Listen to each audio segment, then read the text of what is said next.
Hey, everybody. For Spike, I've got Chris Reynolds on my shirt. Colin, I am Matt Wright, and we are here in person. In Myrtle Beach, South Carolina. The beautiful, dirty Myrtle. That's right, Murder Beach. We had a great weekend. We had an amazing weekend. So there were some ups, there were some downs. There was a down. There was really a down. There was one. It was just a really big down. It was the down. Right. It was the down. It was like the most depressing movie you've ever seen. The Requiem for a Dream of downs. But it was only for a few minutes. And then everything else. Then after that, smooth sailing all the way across the board. That's right. So we had a great time. Chris is not going to cooperate, but we had a great time. Chris had an amazing time. He's still having a hard time staying up. Right. Chris got a lot of play. He was a very busy man. Chris was the belle of the ball. That's true. If you will. People when Chris wasn't around, people were asking about Chris. Yeah, so the one time I didn't wear Chris, people were like, "Where the hell's Chris?" Right. And I'm like, "Oh wow, Chris is that important now." So Chris, personal injury attorney, Chris Reynolds, attorney at law, please know you are loved, you were asked for, and you were one of the biggest stars of the show. That's true. That's very true. Yeah. Everybody loved Chris. And 99% of the people were wonderful. 99.7% of the people, really just one person was not wonderful. Right. Sadly, that was the one person that it was actually necessary that person be wonderful. And we just want to say we had a great time. We'd like to thank everyone at the South Carolina Libertarian Party. We'd love to thank the Vermin Supreme campaign. We'd love to thank the Kim Ruff campaign. We'd love to thank the Dan Berman campaign. Since we're wearing his hats. Right. These hats, by the way, taxationistheft.cards. Yeah. Be sure to check those out. Kim Ruff, Dan Berman, Adam Kokesh, Vermin Supreme, Joe, Ken Armstrong. Jacob Hornberger. If Jacob Hornberger announced his candidacy whilst we were there. Sadly, I didn't get. It's very small, like 1 minute clip of his announcement. Yeah, just a snipperoo of it before my phone announced to me that I had filled my SD card, despite the fact that I had emptied it just before that started. Right. But so that we got to see that. So we'll be hearing more from him, I'm sure. But he made a nice little appearance. And Jo Jorgensen. Jo Jorgensen was there. Yeah, she was there. She was definitely there. And yeah, so we had a good time. It was wonderful. 5 out of 5. Swiping right on South Carolina Libertarian Party. That's right. Just swiping right. Just swipe right on South Carolina Libertarian Party. If there was Yelp reviews for Libertarian Party conventions, this would swipe right. We would swipe right because that's how Yelp works. You're right. But we would definitely rate it very high. We would be like, great members. Great members. Venue was nice. Candidates, mostly great. Mostly great candidates, and really only one issue. The biggest one. So we weren't able to broadcast live, but we're not sure yet. But as of this recording, you will either be getting a audio version of the debate tonight, or you will be getting the actual video version of the debate tonight. Either way, we will be doing our typical Muddied Waters live reaction, even though it's not live. We'll be doing our reaction live. Pre-recorded reaction. A live reaction to a pre-recorded debate. And so we hope you enjoy that. Yeah. And we hope you enjoy us. We enjoy you. We definitely enjoy you. We definitely enjoy us. Tune in for... Well, stay tuning in. You're already here. Continue to tune in. Do not turn your device off. Yeah, do not turn it off. And continue to turn in for the South Carolina Libertarian Debate 2020 edition. Libertarigeddon. Yes. Libertarigeddon. Thank you, guys.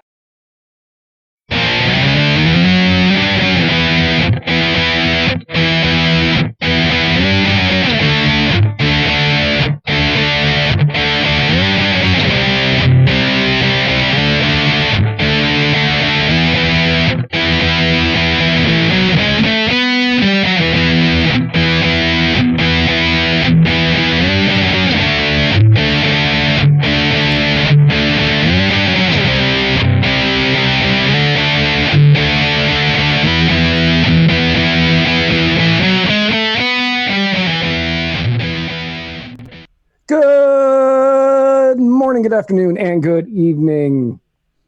Or good evening, and welcome to the Vanguard. For Spike, I am definitely nothing like Rand Paul Cohen. I am Matt Wright, and together we are traversing the muddied waters of freedom. Hey, everybody. How are you doing? Some quick breaking news before we get into everything. This actually just came across my news wire thing, Okay. also known as my iPad. The Libertarian darling prince, Rand Paul, said that he will leak the name of the whistleblower. Oh, God.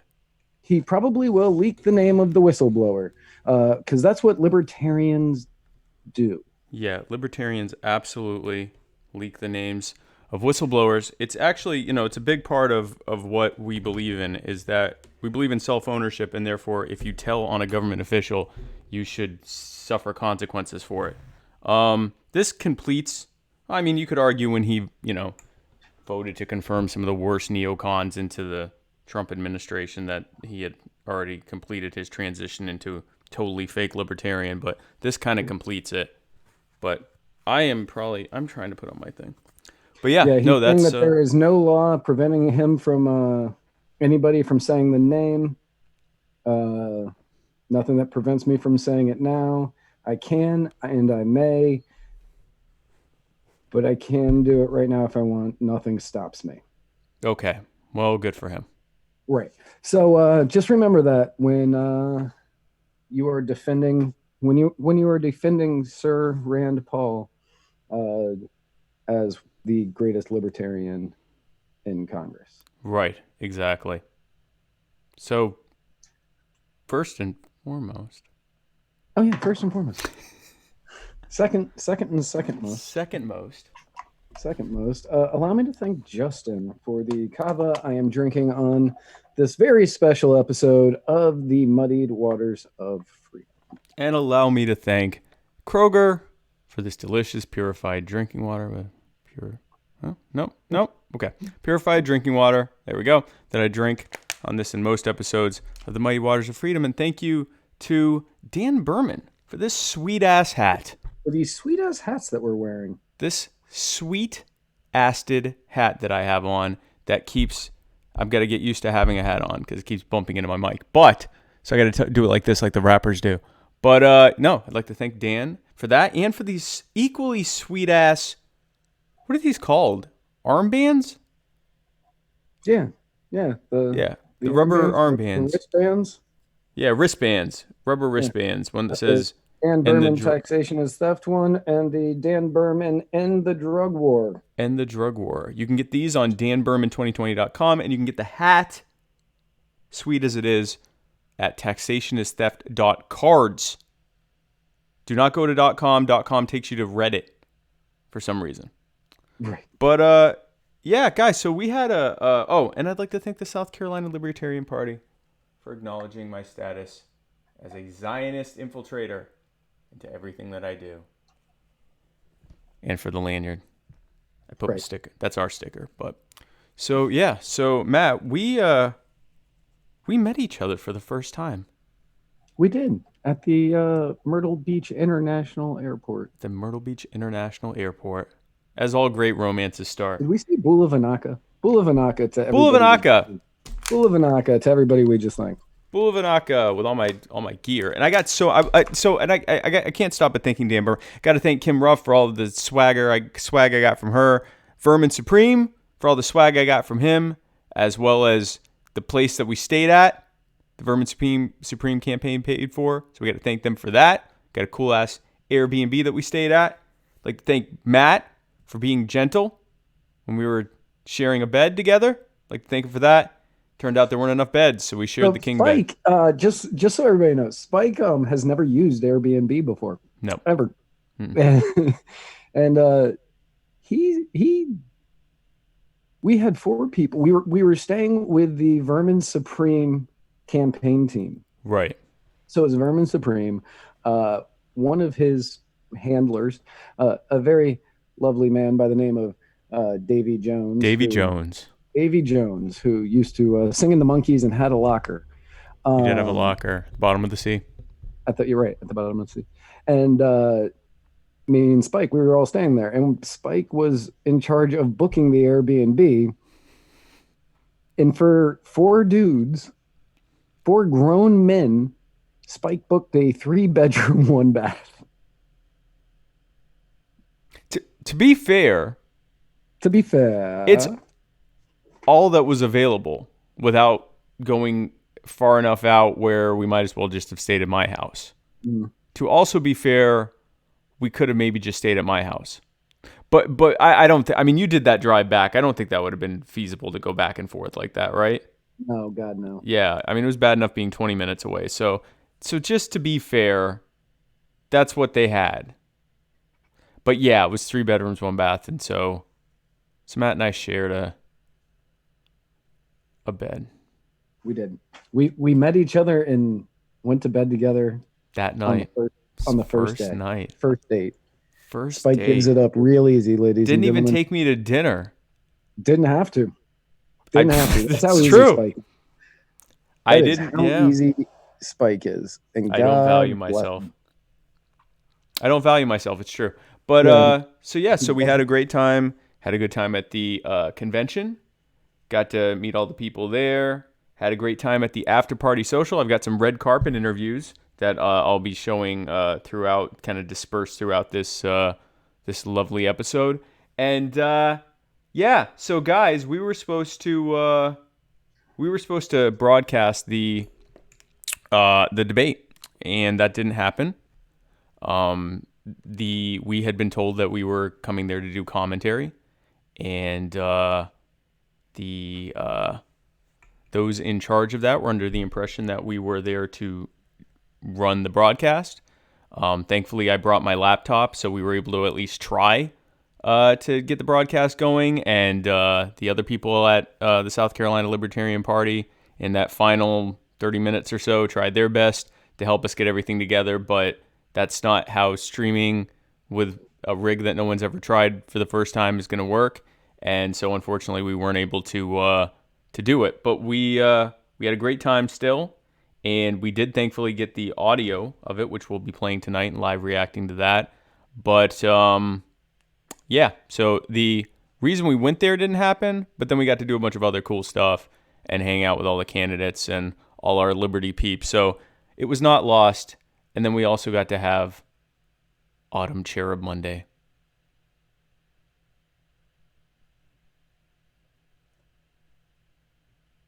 We got to have Autumn Cherub Monday. We got to have Autumn Cherub Monday. So it's true. So I will tell you, Matt. Wait a second.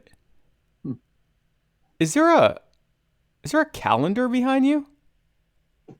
There is a calendar behind me. There is the Libertarian Dad Bod calendar. This one is. I have it on April already because. Why?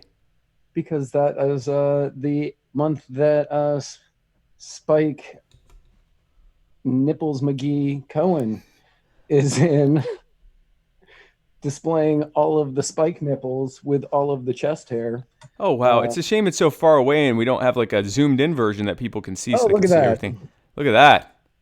See, but mine is autographed. So it's well, see, that's I didn't get mine autographed, so. Yeah, mine is autographed.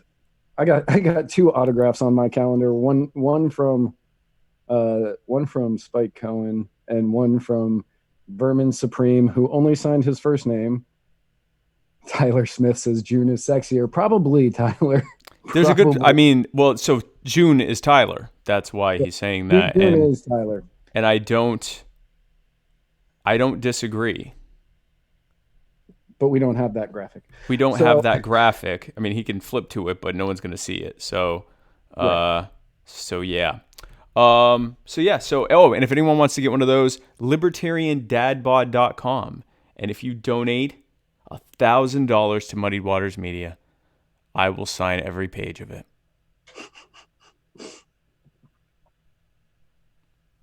Yep. I mean, or even 50. Well, I thought you were good at negotiating. We had 25. This long talk the other day. Like, you just dropped from 1,000. I don't need your money. I don't need your money, but if you were to give me $250, Now you're back up.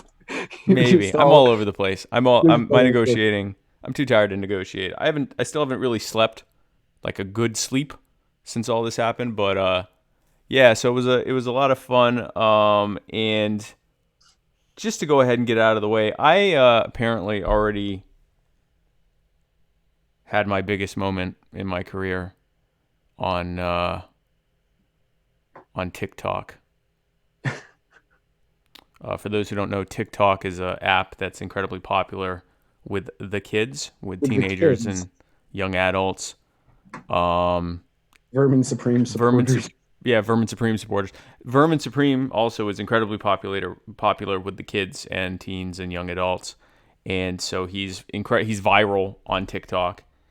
And so, having done, and we'll show the serious red carpet interviews, we ended up doing something that has already gotten, last check, over 30,000.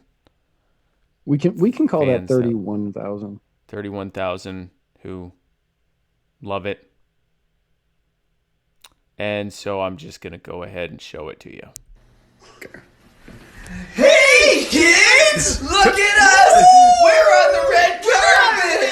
We're on the red carpet! Oh, hi, Spike! Vermin! Hey, Charlie. Let's go to the Magic Mountain, Charlie. I will have everybody know, though, since I was there for the entire planning of this video, this was actually not Spike's idea. Oh, no, this was not my idea. That was Vermin's idea. That was all Vermin's idea. That was 100% Vermin's idea. This was what Vermin had, as soon as he saw the carpet, he said, let's make a video for the kids. Yes. And I said, well, who am I to argue with the guy who's paying for my room and board? Valid. That is a valid point. And so there we are. Matt directed it. Dave, you may notice, I'm never going to play that again, but you may notice he was waving in the background. Shout out to Dave for coming through at the end there. Shout out to Davy Jones. Shout out to Davy Jones for coming through at the end there. Yeah, so that's what happened there. And another big thing before we go to the, and this will kind of give you a little seasoning of what people were thinking about coming into the debate. The biggest news of the convention by far, all the candidates got to give their speeches. Before that, the delegates, they had voted for their delegates and so forth, but all the candidates got to give their speeches. And the, I guess, pragmatist choice in South Carolina, one Miss Jo Jorgensen.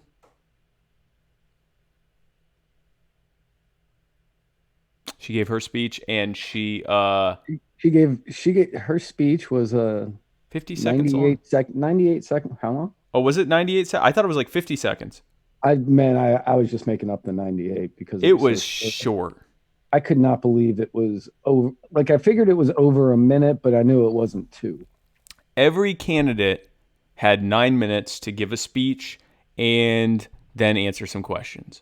And we've actually have the 3 we cared to show on the Muddy Waters page from Dan Berman, Kim Ruff, and Vermin Supreme. And most of them would give anywhere from a 3 to 5 minute speech and then, spend the rest of the time answering questions. Joe talked for, I think, a minute. I think it was like a minute, give or take. Gave a decent speech. I can sum up her speech. I tried to do it yesterday in the car, and it went, for those of you who don't know, my name is Jo Jorgensen, and I was the Libertarian Party vice presidential candidate in 1996 under Harry Brown. Many people from the candidates from the other parties are planning on going to D.C. with a pen and a pencil. I am going there with an eraser. The end. Now I'm ready for your question. Ready for your question. I kept feeling there was something I was missing, but that may have been it. Yeah, no, that was literally it. That was literally it. Oh, she mentioned that she's from, the great state of South Carolina, and she's a lecturer at Clemson. That was really the only other thing. Yeah. That was all she said that you missed. I mean, it was like, oh wow, really? This is what you've chosen to do. So she, anytime anyone asked her a question, she would say, yes, we're going to be getting to that very shortly as we start campaigning, even though she was already campaigning. Right. She was doing a campaign event and going to a debate. To a convention to whip delegates, followed by a debate, which, as far as she knew, was going to be broadcast live all over the internet. Right. As far as the rest of us knew as well. Except for one person. And so she then...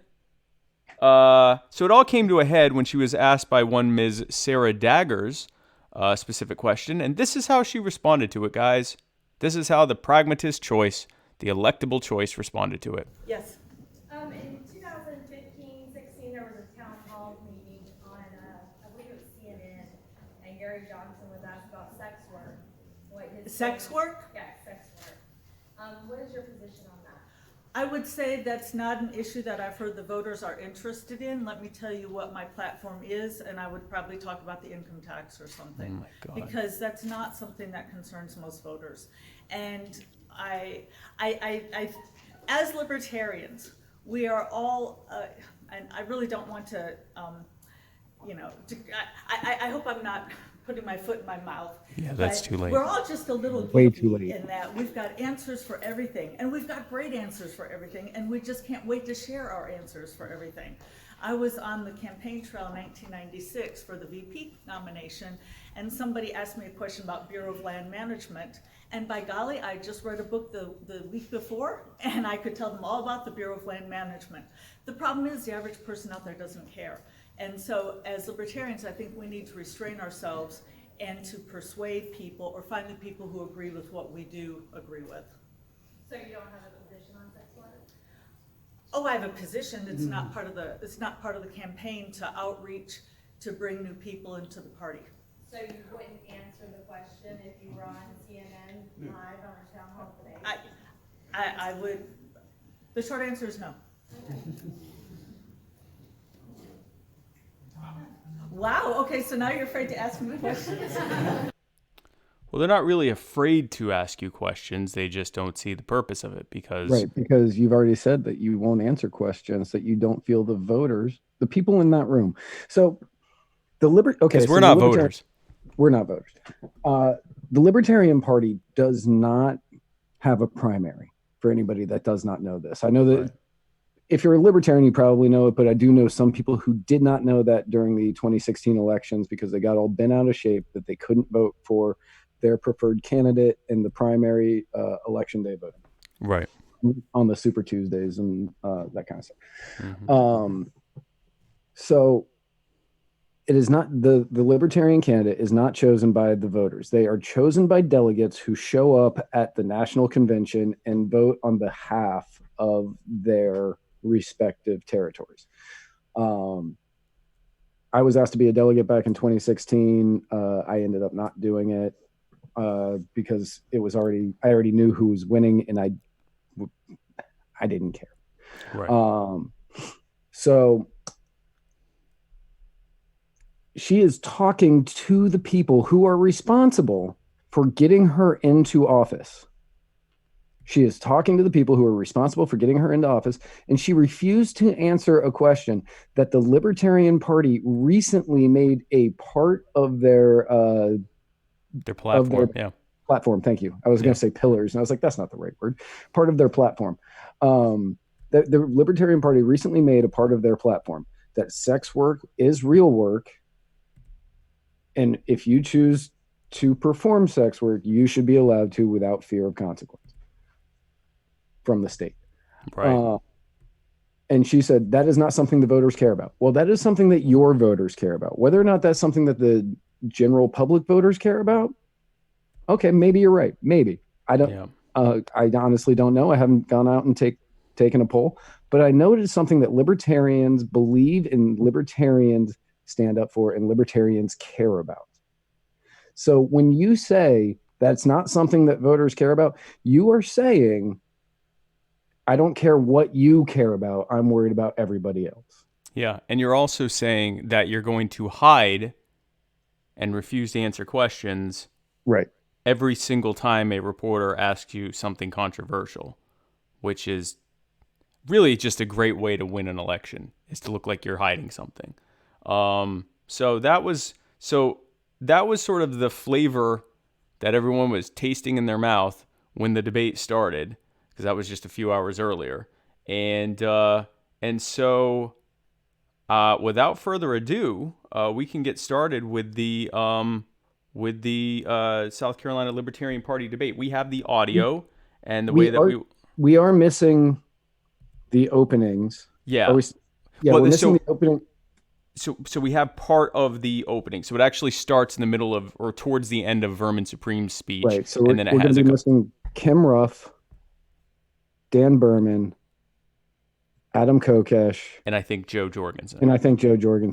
Just and then we come in the middle of the Vermin Supreme. Yeah, towards middle to end of the Vermin Supreme speech, and then we get Ken, and then the actual debate starts.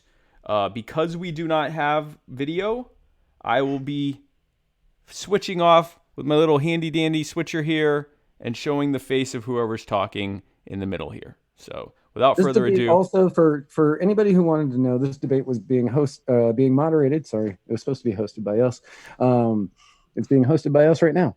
But it was moderated by Matt Welsh from Reason. And I have a picture of him too. He's the editor at large. The editor at large of Reason Magazine. So without further ado, here is the beginning of Vermin's speech, or the end of Vermin's speech, which is the beginning of what we have for the debate. I am not on all the time, and I am not a full-time disruptor. What I am is a very reasonable man with a reasonable offer on the table to offer this boot to the LP to help harness them to bring many, many young people to the yard on the virility of my meminess on the internet and beyond. Thank you. Chris Reynolds says we should. And Ken Armstrong, please. He said we should do what? We should puppet out the voices. we would be Armstrong. Well, except it would just be our mouths. You would be Ken Armstrong and I would be Dan Berman. I'm not against doing that. But I haven't heard this, so I can't do it. Well, that's the problem. So, guys, we actually haven't heard most of this. Yeah. So we're getting this pretty much as new as you are. So. Hi there. I'm Ken Armstrong. And first of all, I just want to say how amazing it is to be on stage at Francis Marion University. Think about this. This place is named for one of our nation's original freedom fighters. Killed massive amounts of law enforcement officers. And I like to think that Francis Marion would be proud of the 6 people standing on the stage today. I have a fire in my belly for what we're doing. You can't see it, but it's there, I promise. I'm very, very serious about this. My wife, Dawn, and I have put our entire lives on hold. Everything we own is in the back of the car. Our buddy Earl has been diligently driving us from whistle stop to whistle stop. But we have put ourselves on hold, and we have met hundreds of people in the 40 states that we've been to so far, 8 more to visit in the continental United States. But we passionately want to participate in the change that this country needs to see. All right, so let's explain how this is going to go. I will ask questions. Most of them will be the same question for all 6 candidates to ponder and discuss. They will have 60 seconds with which to answer. Again, the monitor is right there. If they happen to name somebody else or call somebody out in some way that deserves or merits a response, that person will then have 30 seconds to respond. And I will choose the order. I should say I will delegate the choosing of the order by pressing this magic button on random.org as opposed to trying to think through it myself. So this first question. Shout out to random.org. We'll go to Adam Kokesh, and we'll go to everybody else, but he'll take first a crack at it. This week, there's been some large amounts of news on a topic that has been divisive to a lot of libertarian or libertarian leaners, both in terms of audience and also legislators, and that is the House of Representatives voting to launch an inquiry of impeachment against President Donald Trump. My question to you, Adam Kokesh, and everybody else is, had you been in Congress, would you have voted yes? And then also, in your judgment, from what we know so far, has the president engaged in impeachable conduct that's worth voting about? I would absolutely vote for impeachment, not just for President Trump, but for every member of Congress, myself included. Has Donald Trump committed impeachable conduct? Different scholars will draw the line in different places, but it really doesn't matter. Has he engaged in criminal conduct? Absolutely. And that's what matters. Because this is a fundamentally criminal government that is unfit to exist. It's a Spooner shout out there. Kim Ruff. No, I would not necessarily have voted in favor of it because the grounds upon which it hinges is specious. However, I do think that there's plenty of things that you could hold Trump accountable for and could indeed impeach him for, one of which is continuing the unconstitutional war in Yemen. But of course, in order to do that, you would also have to go after Obama for starting it, and that would make the whole thing unravel. Right now, it's just political theater. They're doing it because they're trying to put themselves in position to look like the better option in 2020. But we obviously know they're not. Ken Armstrong, would you have voted to impeach? And do you think there's impeachable conduct there? Here comes the voice. Well, yes, I do think there's impeachable conduct, but beyond that, I think that that the entire government is proving to us that it's time for a change. And I'll just say quite simply, we're ready to be that change right now. What's that? The picture. Oh, crap. I don't know if voting for impeachment is the right thing. I mean, I really think there should be a continuous impeachment proceeding all the time for every single president, including myself, because, I mean, really, shouldn't we be keeping a pretty close eye on these guys and what they're doing? They're doing so many things. They're continuing drone bombings. They're continuing illegal tax collection. They're continuing seizing property and territories from other places. They're engaging in criminal wars. I think absolutely we need that to continue going, but I don't think it's something we should have a voting process holding up. I think that's something that should just always be there. Vermin Supreme. Yes, sure, why not? Looks constitutional, and probably. Outstanding. You should work in journalism. And Joe Jorgensen, take us out. No, I would not vote to impeach. However, I think we need to look at all the congressmen. By the way, this is the highest resolution photo that exists of Joe Jorgensen. Free from big government and make government small.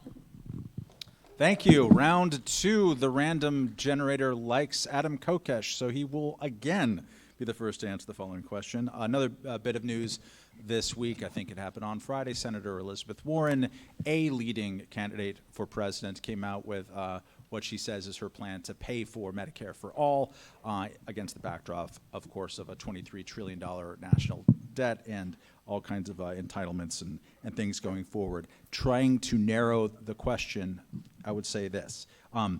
What do you think should be done, particularly from the federal government's point of view, to Medicare itself, and especially in mind of people who have been promised to receive it or who are receiving it right now?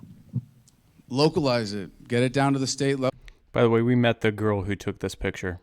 She was a lovely. She was a nice. lovely young lady. She was very sweet. She was incredibly sweet. I want my pictures that she took of me. Level for starters, ultimately down to the community level. This is what this campaign platform is based on, and this is what unites people. And I'm just going to. Oh yeah. So all right, it's working. Yeah, there's this ongoing thing with the mic. No. All right. To mention some of the. Yeah. Steel Dan's. See? We good? All right.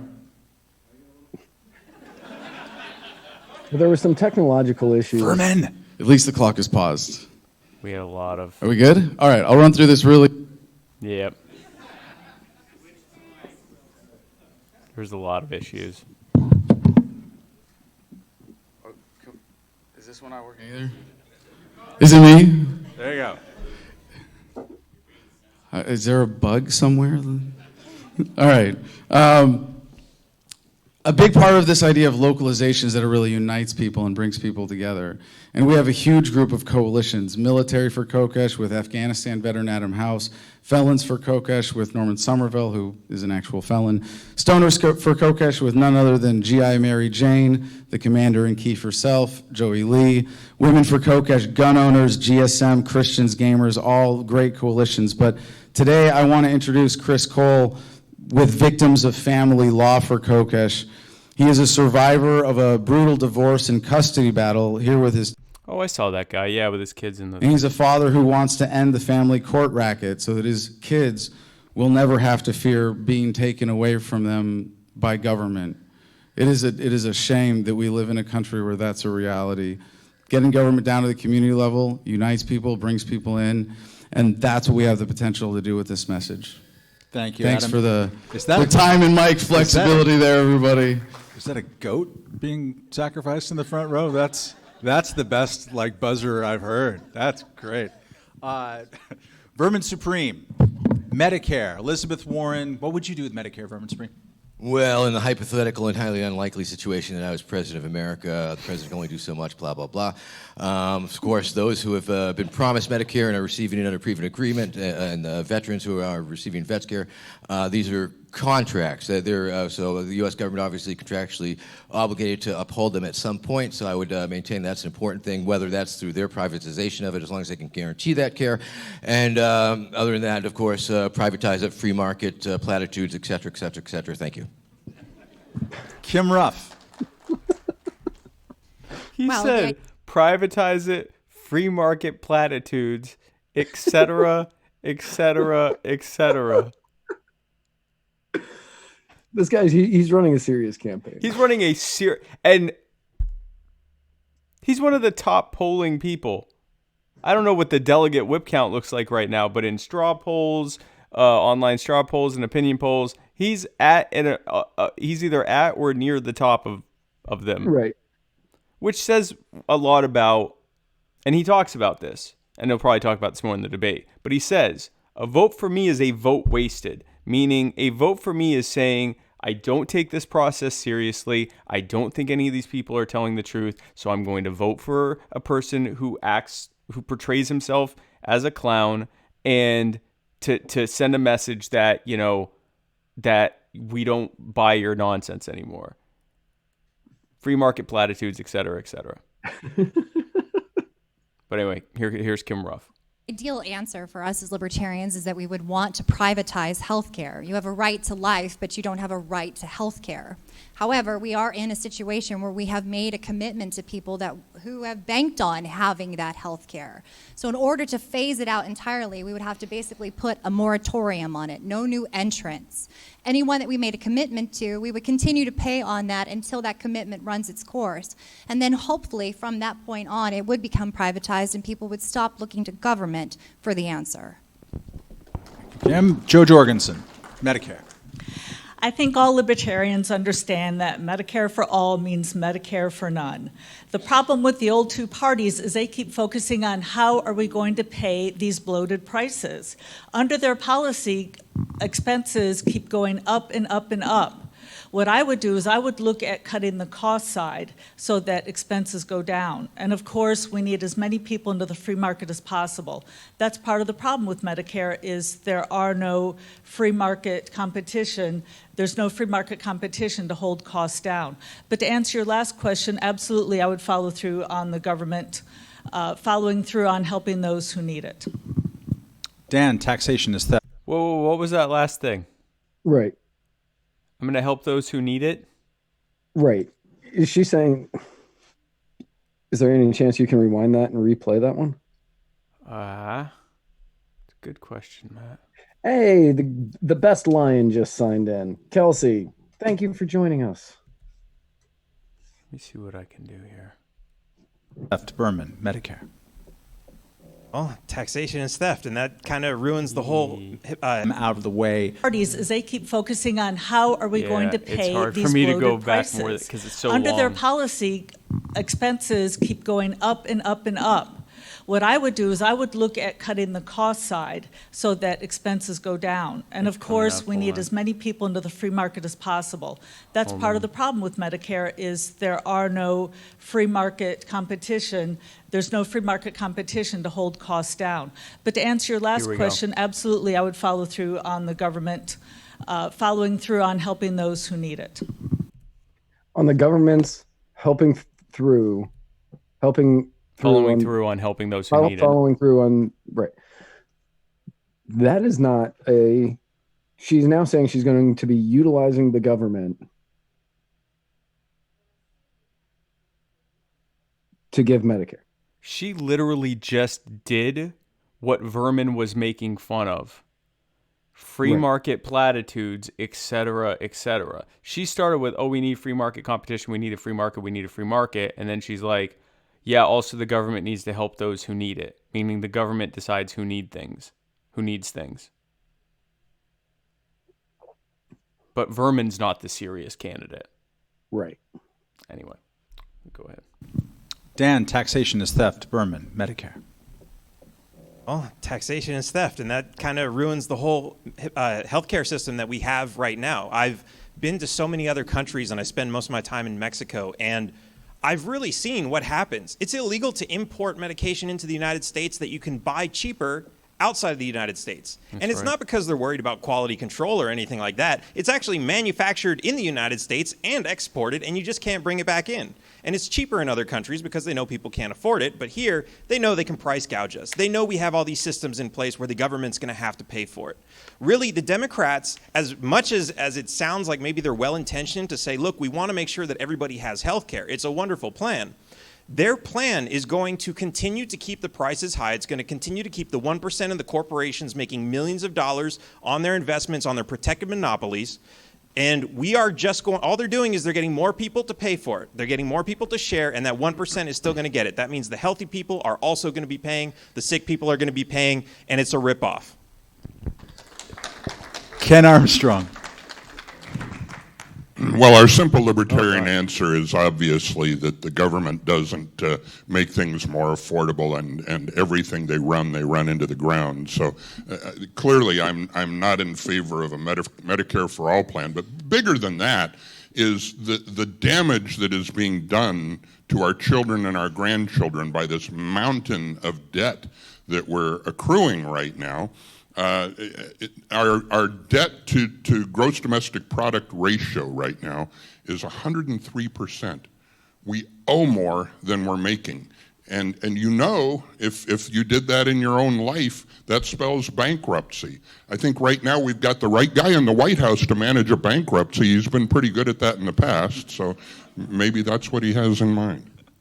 All right, the random generator here wants... So real quick, Matt, scale of 1 to 10, how depressed are you that these people who largely are saying stuff we agree with are getting tens and hundreds of people tuning in, maybe thousands of people tuning into what they have to say, as opposed to Democrats and Republicans who argue with each other over which one's more horrible?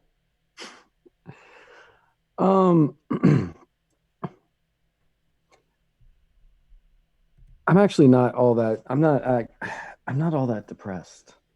Okay. Because I'm not, because you have this field of candidates right now, and you've got Kim Ruff, Dan Berman, Adam Kokesh, Vermin Supreme, Joe Jorgensen, and Ken Armstrong.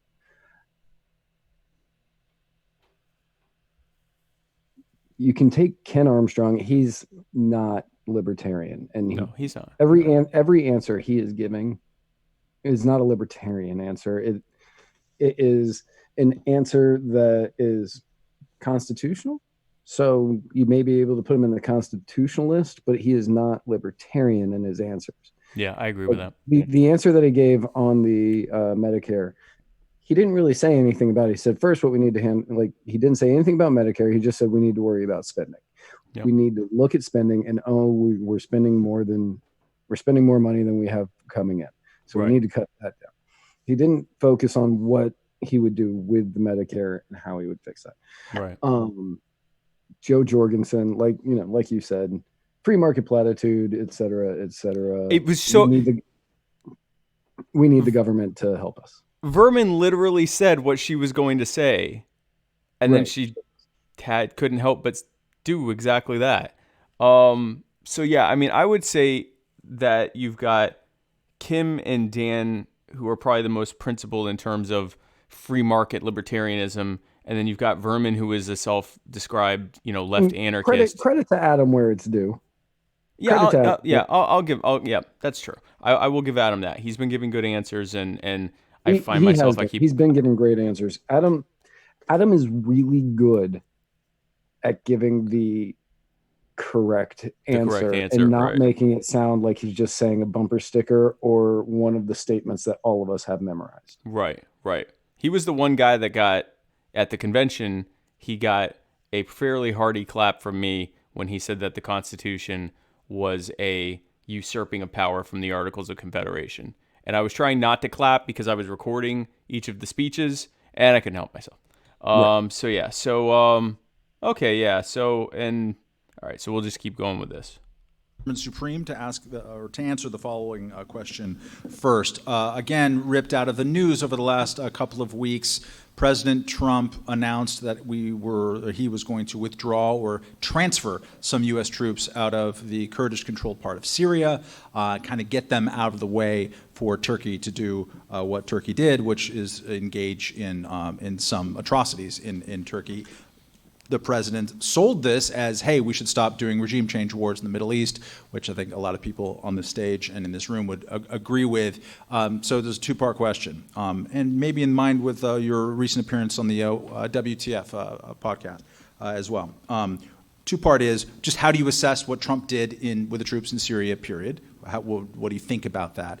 And then, perhaps trickier, assuming, as most libertarian candidates favor withdrawing U.S. troops wherever and whenever possible, how do you do it in such a way that it doesn't end in atrocities? Well, I believe there were so few troops involved that it was very marginal, and he did not really withdraw them. He just he shuffled them around, essentially sold out the Kurds, and that certainly stiffs the U.S. in any sort of foreign entanglements that they might want to enter into the future. I think we can just take it back to the basic libertarian platform that we do not stand for any foreign entanglements, and that we maintain a military only as big as we need to protect ourselves from foreign invasion. And that we keep it real and keep it chill, and don't be going overseas to all these wars and endless wars, etc. So I think it's as far as Trump's little move, it's an illusion. It's a geopolitical fuck up. And what was the rest of the question? That's about it. Yeah. Okay. And once again, I am working on universal pony care for all. You do get an apple a day, a sugar cube if you've been really nice. Unfortunately, if you break a leg, we have to put you down.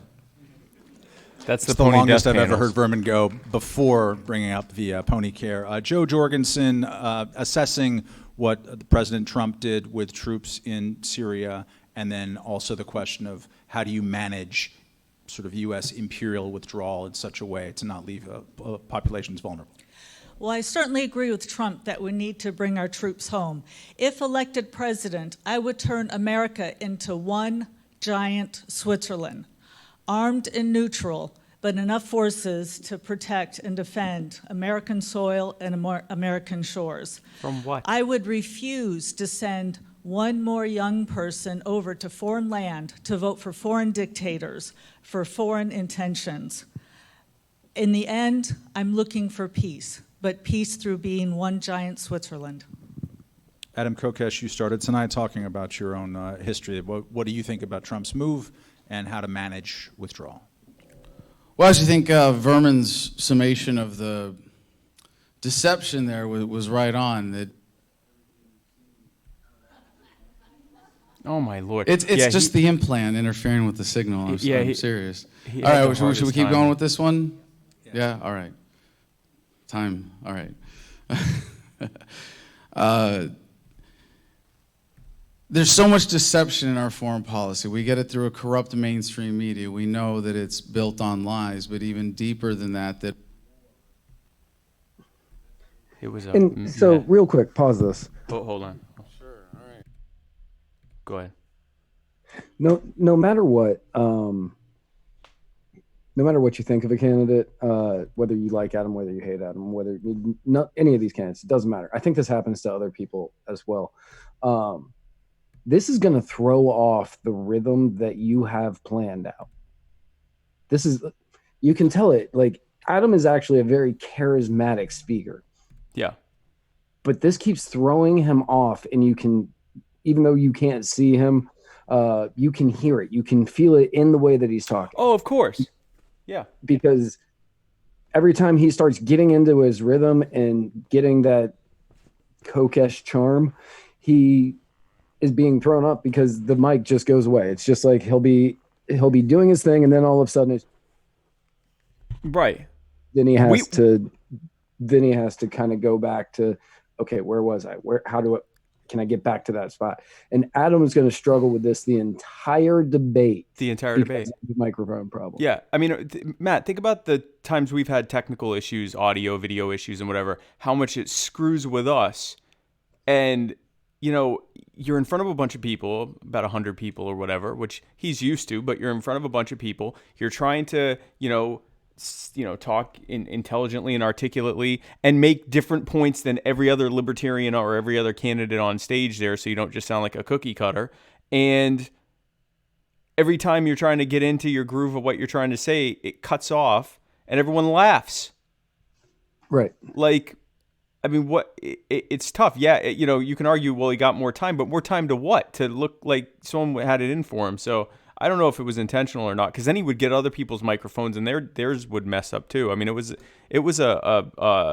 unfortunate for him. I'm not sure I'd say anyone was intentionally trying to do anything to him, but it definitely was not. It was not helpful for him to try to get a groove, with that to try to do it. But yeah, it was pretty much the whole debate that this was on and off a problem. So it's a problem. So.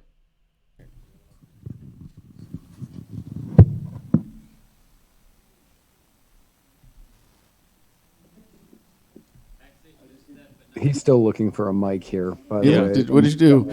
All right, I just get to stand a little closer to my friend Dan here. All right. It's obviously a very personal subject for me, so it's not hard to get to the importance of this, because we are talking about matters of life and death. And you can't just talk about it as a matter of policy, and the principle that's behind the message of libertarianism, of freedom, is so critical to a strong national defense. The fact is, having a military makes us less safe. That's why the founders were against a standing army. And I don't just mean in the sense of the foreign adventurism that I was a part of, and all the terrorists that we made by killing their families when they were innocent. But in a more fundamental sense, there's a reason why the founders advocated for a militia-based defense. A rifle behind every blade of grass. You want to be like Switzerland? Take the defense away from the government, give it back to the people. Kim Ruff. First question was, how do I assess what Trump did? Yes. Usually with politics, what happens is we are fed one thing. We're told that this is being done in the best interest of XYZ, and then invariably what they do is not even close to that. In this case, Vermin is absolutely right on the money. He was effectively sidestepping. We didn't take anybody back home. We said the words, but we didn't bring anybody back. We just said it. Insofar as preventing a vacuum that creates a terrible atrocity to occur. Well, terrible atrocities will occur whether or not we create a vacuum. Right. And that is the lie that has been perpetuated forever to keep us involved in these entanglements. I reject it wholesale. What goes on in other countries is not our problem. We are not the world's police. It is not our job to have our finger in every pie. We have a responsibility to care for ourselves here at home. Instead of sending our men and women overseas to die on other soil and kill those there, let us come home completely. Ken Armstrong, who has a bit more experience with NATO, I think, than most people on the stage. That's right. Yeah, so Ken is actually a former NATO commander, Base as commander. all Yeah, good libertarians are. He's literally about to say that. Oh, Sorry. Right, I'm a former NATO base commander and a NATO UN advisor in the Bosnian War, and the thing that I learned 10 seconds being I was in in there. that kind of service is that war is a horrible thing. I don't love war any more than a firefighter loves fires. I will say that it's probably the one and only time this evening that you'll hear me say that I agree with Donald Trump. But I agree that we needed to pull the young American service members out of Syria. The problem is not that he did it. The problem is the way that he did it, and we could go into that for hours. But then he turned around and sent 3,000 young people to Saudi Arabia. Now, he's saying that they're advisors. If they were advisors, they could Skype it in from poolside in Vegas. They don't need to go to, they're going there as human shields. Oh, wow. Dan, taxation is theft. Berman, take us home. Is this on? To quote Ron Paul, we just marched in, we can just march out. Yeah. Now, I know a lot of people, they're worried because there are some pretty nasty people around the world, dictators, organizations that want to do some really bad things. But it's not our government's job to steal from people, to pay for arms, to send people over to these other places who have nothing to do with it and force them to surrender their lives for these causes. We need to, something else that not a whole lot of people are talking about is we need to ground the drones. These drones are out there blowing up schools, hospitals, and weddings. It's insane what we're doing. Now, the concern is, what do we do about all these tragedies around the world with all these dictators? There are plenty of people who are from there, who I know people personally who have gone to these places from America to go fight for their family. Some as soldiers, some as doctors. We can all do that voluntarily, but we can't steal from people and force others to engage in these things. Thank you, Dan.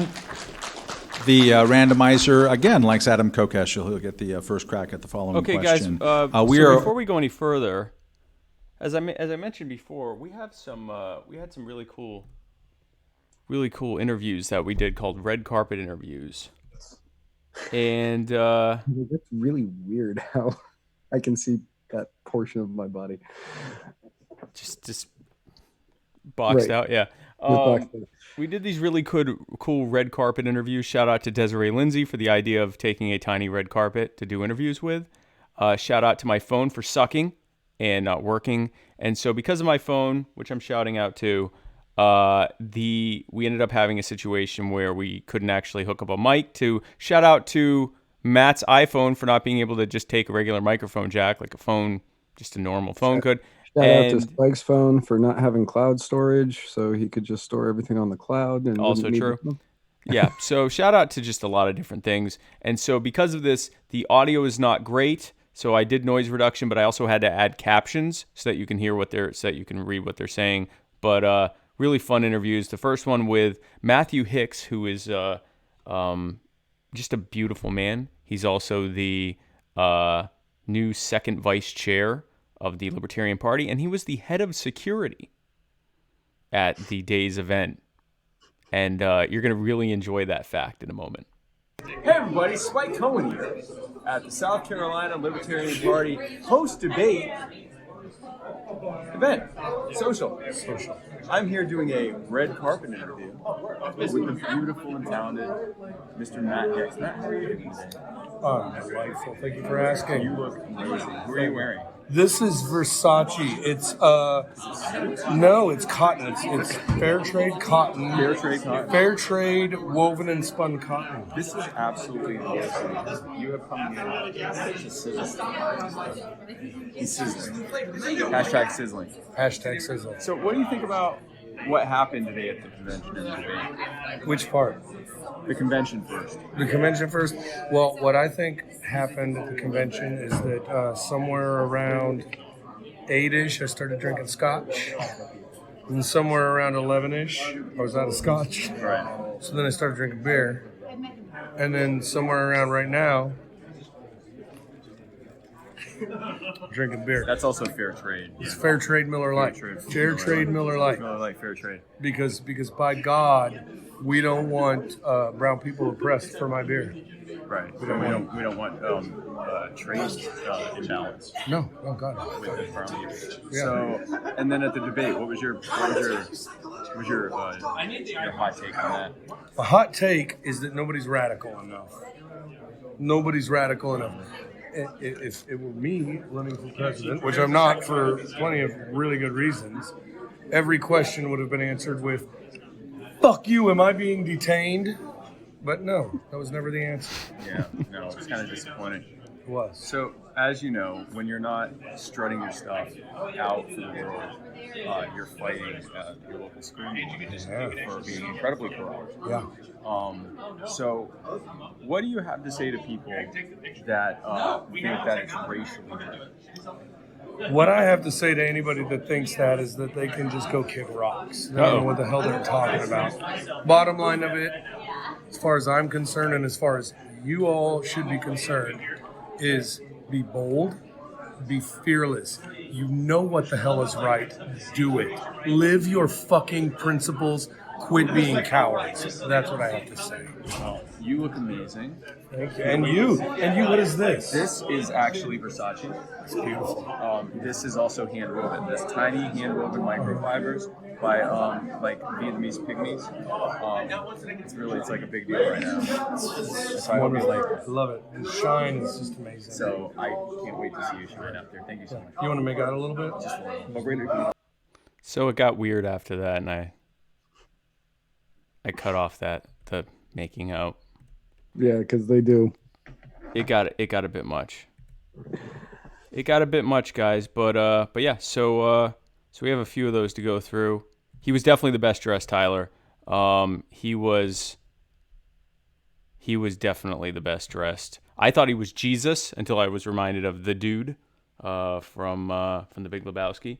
But he also looked like Jesus. But so anyway, without further ado, here is what's that? Back to the debate. Back to the debate. Living through what I think can safely be described as a bipartisan anti-social media freakout. There's a bit of a panic, or at least a very concentrated amount of concern paid towards Trump derangement syndrome. No. It's more like a Silicon Valley derangement syndrome, if anything else. Both Democratic Party and Republican Party, each in their different ways, are agreeing on new ideas about regulating Facebook, regulating Twitter, talking about what kind of advertisement should be allowed, not even like getting into algorithms. Ted Cruz is very, very upset about how many retweets he's getting and not getting. So my question is, in your assessment, do the big tech companies, your Amazon, your Google, your Apple, Facebook, Twitter, do they have too much power, just especially on things having to do with free speech? And then what, if anything, should the federal government do about that? That's a great question. I have, is that a little too loud for everybody? Just moderate it a bit. All right. Yes, this is an Chris, issue that's a he is little high, personal yes. to me from having built a career around a YouTube channel. Spent a lot of time, put a lot of hours in building it up to 250,000 subs, some 70-something million views, and used to be able to make an income doing that. This has affected a lot of YouTubers, a lot of people in independent media, a lot of people you know who you might have gotten your news from in the past. And right now, we're getting proportionally to those subscribers about 1/25 of the exposure that we're supposed to get. It's really easy to complain. This is a huge problem. And it's really tempting to turn to government and say, let's break up the monopolies, let's fight this power that shouldn't exist. Are they too powerful? Absolutely. But more importantly, their power is not legitimate. It comes from a government policy of corporatism that favors big business. You take that away, if they're going to be powerful, make them earn it and subject them to real competition. Ken Armstrong, is big tech too big? Does the government have a role in changing the federal government the way that it is regulated?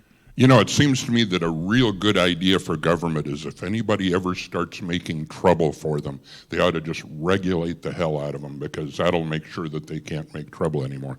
I think the biggest problem with social media, although I do absolutely agree that federal regulations, corporatist mentality in government have made them bigger than they need to be. But the biggest problem with social media is the problem they present for the government, because the government has such a hard time controlling them. Kim Ruff.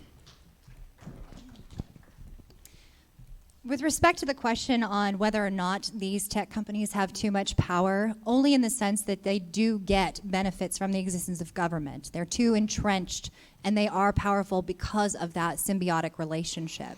If that symbiotic relationship was completely destroyed, and it was indeed left up to the free market to decide, any success that they have would be on their own merit. Insofar as politicians being bothered about not getting the tweets that they desired, well, maybe you should step up your game and your content. Joe Jorgensen, is big tech too big, and should something be done? Yes, big tech is too big. However, we've got to look at how it got there to begin with. Yes, corporate legislation and rules have gotten us there, but also what a lot of people don't look at is some of the government research and some of the government practices are given away free to some of these companies, and so rather than doing their own R&D or rather than inventing their own things, taxpayers end up helping them create some of these platforms, and then they get to profit from us, not the taxpayers. Dan, taxation is theft. Berman. Yes, these businesses are too big. Yes, they have too much power. And yes, something should be done about it. We should leave.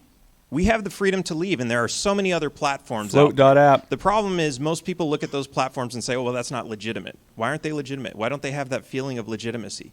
Why? Because where's Trump? Trump's on Twitter. Where are all the people on CNN and all the big-name mainstream media? Where are they? They're all on Twitter, Facebook. Some of them are getting on Instagram and some of the newer ones, YouTube. But guess what? None of them are moving over to other places that are considered dark web, maybe. But there are so many other places that we can take our business. And when we do that, we get the real message by sites that are not using algorithms to filter what we see. But the reality is, people don't want to because they feel safe on Facebook. You could go to Reddit. That's almost mainstream, and there's a lot of information there, but a lot of people get angry when they go to Reddit. They get into fights. So they feel much safer with their friends and family back over on Facebook. This is a change that needs to come from the people, not from government. And Vermin Supreme. Oh, sorry. Agreed all around. Yes, it's very big, and yes, something should be done. As a meme, of course, I would cease to exist if it was not for the internet. So I welcome the internet. I love the internet like Brett Kavanaugh loves beer. And so I just think it's very important that we should really free up all the censorship, all the government regulations over the internet needs to be destroyed, all those ridiculous alphabet soup things that they put forth to gum up the works, if you will, need to be thrown by the wayside. And yes, free the internet, free the people, decentralize, et cetera, et cetera. Thank you. Beautiful. Free market. Et cetera, free market. Thank you. So, are these social media companies too big? Yeah. Yeah. They are. But they're too big because we continue to go to them. A lot of people say the Republican Party and the Democrat Party have too much control, but then they say the Libertarian Party, the Green Party, the Constitution Party, the American Socialist Party, the American Communist Party, whoever. None of these parties are good enough. They're not going to make it. They're never going to beat these two parties. And it's the same thing with social media sites. So right now, currently, our page on Facebook has been limited. We don't know why. Yep. Stories from our page are not being shown in news feeds, which is very, very apparent to us. Very apparent, yeah. And we are blocked from sharing any links for the next week. We have no idea why. They haven't told us why. They won't tell us why. We've asked them why to let us know so that we can, if it was something we unintentionally did, that we'll never do it again. Because we have gone from having a reach, in the last month, we had a reach of close to 5 million to having a reach of like 10,000. I mean, it is Right. brutal. It's a huge hit. We are currently having 3 and 4 times as many shares of our content as we are of any likes. That means people are sharing it and none of their friends are seeing it in their news feed. Right. Like, it's a huge, huge problem. They're way too big. Right. But as we always say, go to float.app, flote.app. Yep. That is a social media site that you can go to and you won't deal with these issues. Yep. But so many people go over to it and they're like, well, no, my friends are on it. It's not really a legitimate site. It won't beat out Facebook. It has no chance to beat out Twitter. And it's all the same excuses on why they say third party politicians won't ever win. Right. If everybody makes the switch, you win. And it's the same argument of if everybody votes Libertarian, the Libertarian will win. Or if everybody votes Green Party, the Green Party will win. Or if everybody votes Democratic Socialist, they'll win. If everybody votes Constitutionalist, the Constitution Party candidate will win. Now, you have a very strange look on your face, and I'm terrified. Kelsey Lyon just sent me on her app. She typed in Muddied Waters Media, and it said no data available. And she said, I had to go to your Facebook to find the live feed. Currently, if you want to see anything from Muddied Waters Media, you have to actually visit our page or be tagged in it, and then manually go through our timeline and look for stuff. You're not going to be notified that anything has happened, even if you're following us. You're not going to see it in the news feed. Again, hopefully this ends whenever this temporary restriction ends, because it's killing us. But like Matt said, government's not the answer. Government will make it way worse. Government will make you pay to get treated like this, right, and worse. Right. The answer is us going over to Float and other decentralized free market platforms that, yeah, they want to make money, but they also want a free ability to be able to communicate with each other and not be censored and not be throttled. Banned. Yeah, shadow banned and throttled and just banned. So, yeah, but should the government do anything? No. We as people need to recognize that there is an issue, that there is a problem, and we need to look for alternatives. Just like in breaking the duopoly, we need to figure out if there is a way that we can break the stranglehold that places like Facebook and Twitter and YouTube have over the way that we communicate and the way we get our media out. Yep, I agree. So the randomizer wants Dan, taxation is theft, Berman, to answer the following question first. We are living through a moment when almost all of the Democratic presidential candidates are in favor of legalizing marijuana. This was not the case 4 years ago, and it certainly was never the case before that. It's becoming, it's legal now in how many states, people? 9, something like that, recreationally. Definitely the momentum is going this direction. So libertarians who've been talking about this since libertarians were a thing, from your perspective, what are the Democrats getting wrong in the way that they are going about legalizing marijuana and doing these kind of overdue criminal justice reforms? I think what they're doing wrong is they're trying to do what they do best, be government and micromanage our lives. They see that the people want legalized cannabis, and they say, okay, fine, we'll give it to you, but just a little taste. We're not going to give you the whole thing. We want to control how much you have. We want to make sure the packages are labeled. We want to make sure you can only buy it from people who are paying us enormous fees, taxes, people that we can rob. You have to buy it from them. You can't grow your own, or if you do, you're very limited in what you can do. Not a single one of them will say, you're free people, go do whatever you want.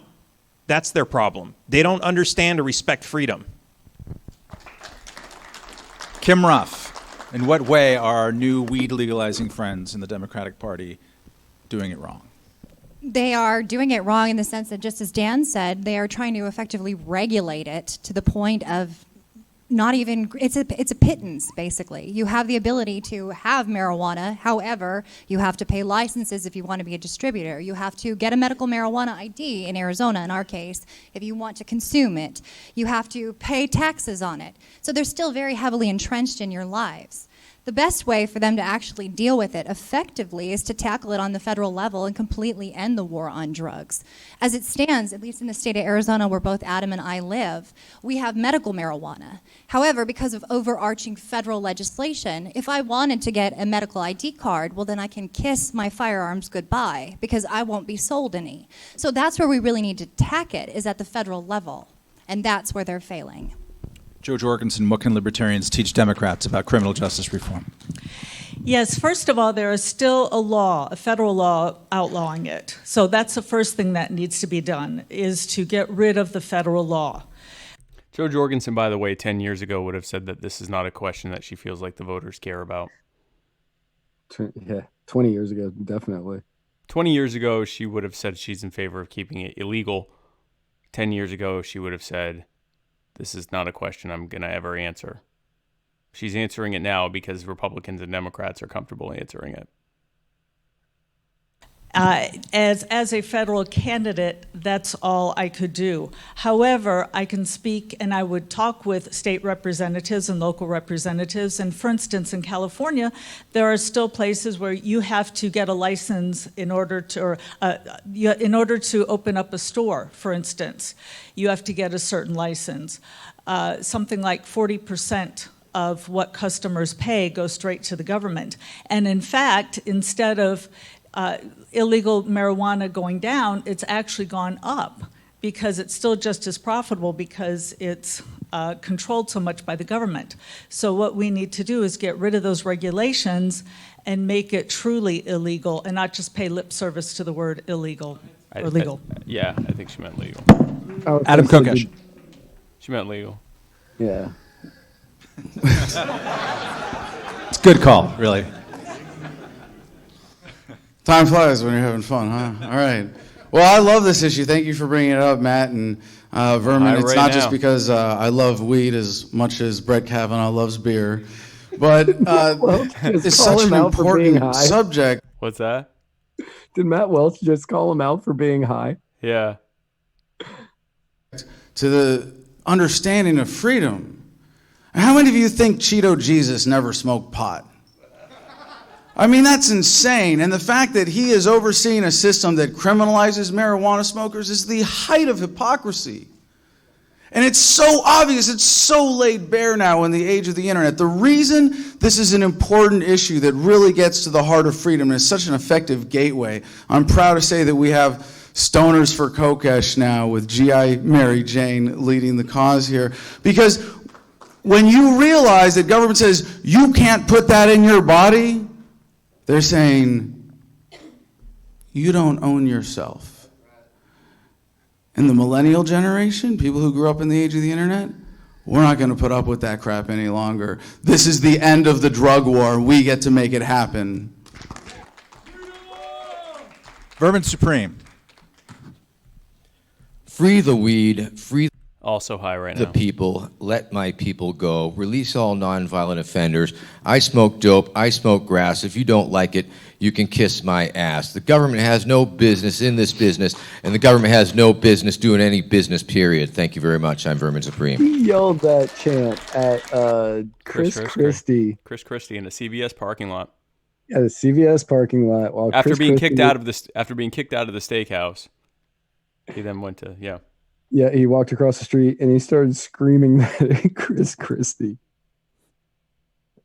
It works for him. It's been a standby for many years. Good for him. And Ken Armstrong. You know, there's not a single right that we have that the government gives us.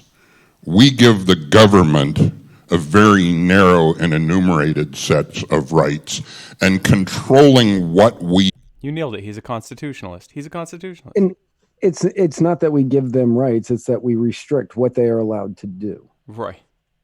And they flout that. We do in the privacy of our own lives is really not the right of the government. So the question of legalizing marijuana has nothing to do with whether I like marijuana or This is ASMR constitutionalism, by the way. free speech. It depends on whether what you say is something I like or not. It is your right to live freely in your life, period. Next round of questioning will start with Kim Ruff, perhaps appropriately enough, since it's about what someone might do in the practical world of being a president, which is a note that you hit. A president, the executive branch, has a lot of leeway, as we have seen the last 3 years, in enforcing and setting the terms of immigration law in particular. It's a federal government role, much more than the state government role, and numbers of refugees can change and all kinds of different things can change. So thinking about being the president of the United States, what would you change in the current way that the executive branch is enforcing or regulating or dealing with immigration as it stands now? Okay. All right. Well, as libertarian advocates for the free movement of people, there should be no restraints or constrictions to who comes here if they want to be here, just as there should be no restraints onto who wants to leave should they desire to do so. You should not restrict the movement of people, period. Insofar as the federal government goes, we have created all these absurd constraints and criteria for whether or not you qualify to come here and live in America. And a lot of them are incredibly punitive to some of the places where we've been trifling in their foreign affairs. This concern about refugees from Syria, this concern about people from the Middle East who want to come here and we're afraid we're going to end up with terrorists, well, we created that very situation when the CIA went in and overthrew the Shah. This happens over and over and over again. If we want to actually allow people to be truly free, we have to radically change our foreign policy approach. That's where we start, and we allow people to come in and live here and contribute to our economy by being part of our brain trust. Vermin Supreme, how does the pony toothbrush regime affect immigration?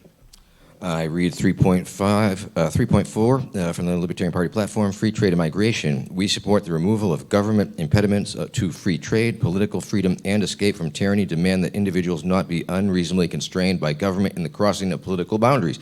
Economic freedom demands the unrestricted movement of human as well as financial capital across national borders.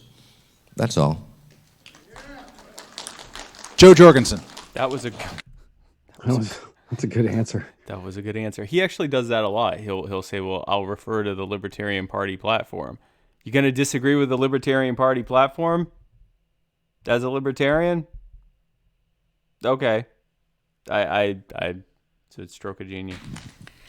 First, I'd like to say I'm the grandchild of immigrants. Yes, I believe in immigration. Yes, we need to have more productive people come into our country. Right now, it takes about 8 years, even for those who can come over. So we need to speed that up, and we need to certainly knock down some of those barriers and get as many people here as we can who can help improve our country.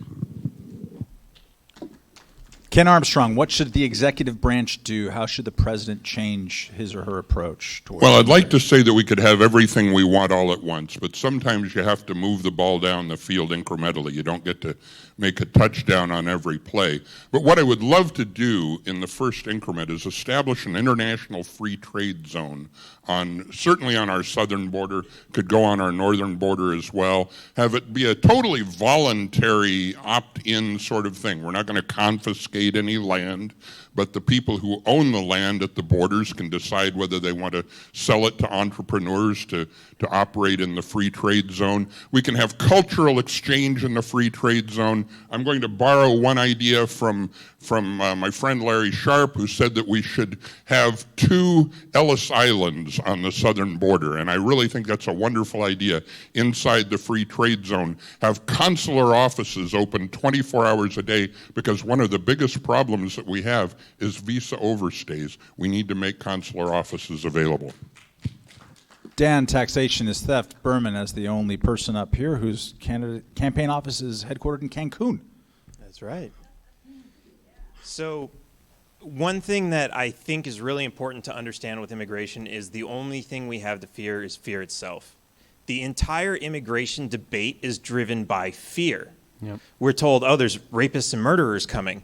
There are plenty of those in cities like, I don't know if I should name them, but Detroit and some of the other ones that have higher crime rates than most of the cities in Mexico. But we're told we should be afraid of Mexico. Are people migrating out of Detroit into all these other cities and sending all their bad people and drugs and everything? No.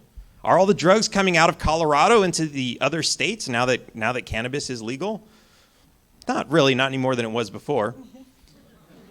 But all of this is fear-driven, and most of this is just completely irrational fear. And so we need to really understand, and when people talk about this, we need to reassure people that if we fix some of the bigger problems first, like the war on drugs, then any problems that might actually exist will actually go away. Because the war on drugs is happening on both sides of the border, and it's going to happen until it's over. And it doesn't matter how solid that border is. We need to end the war on drugs.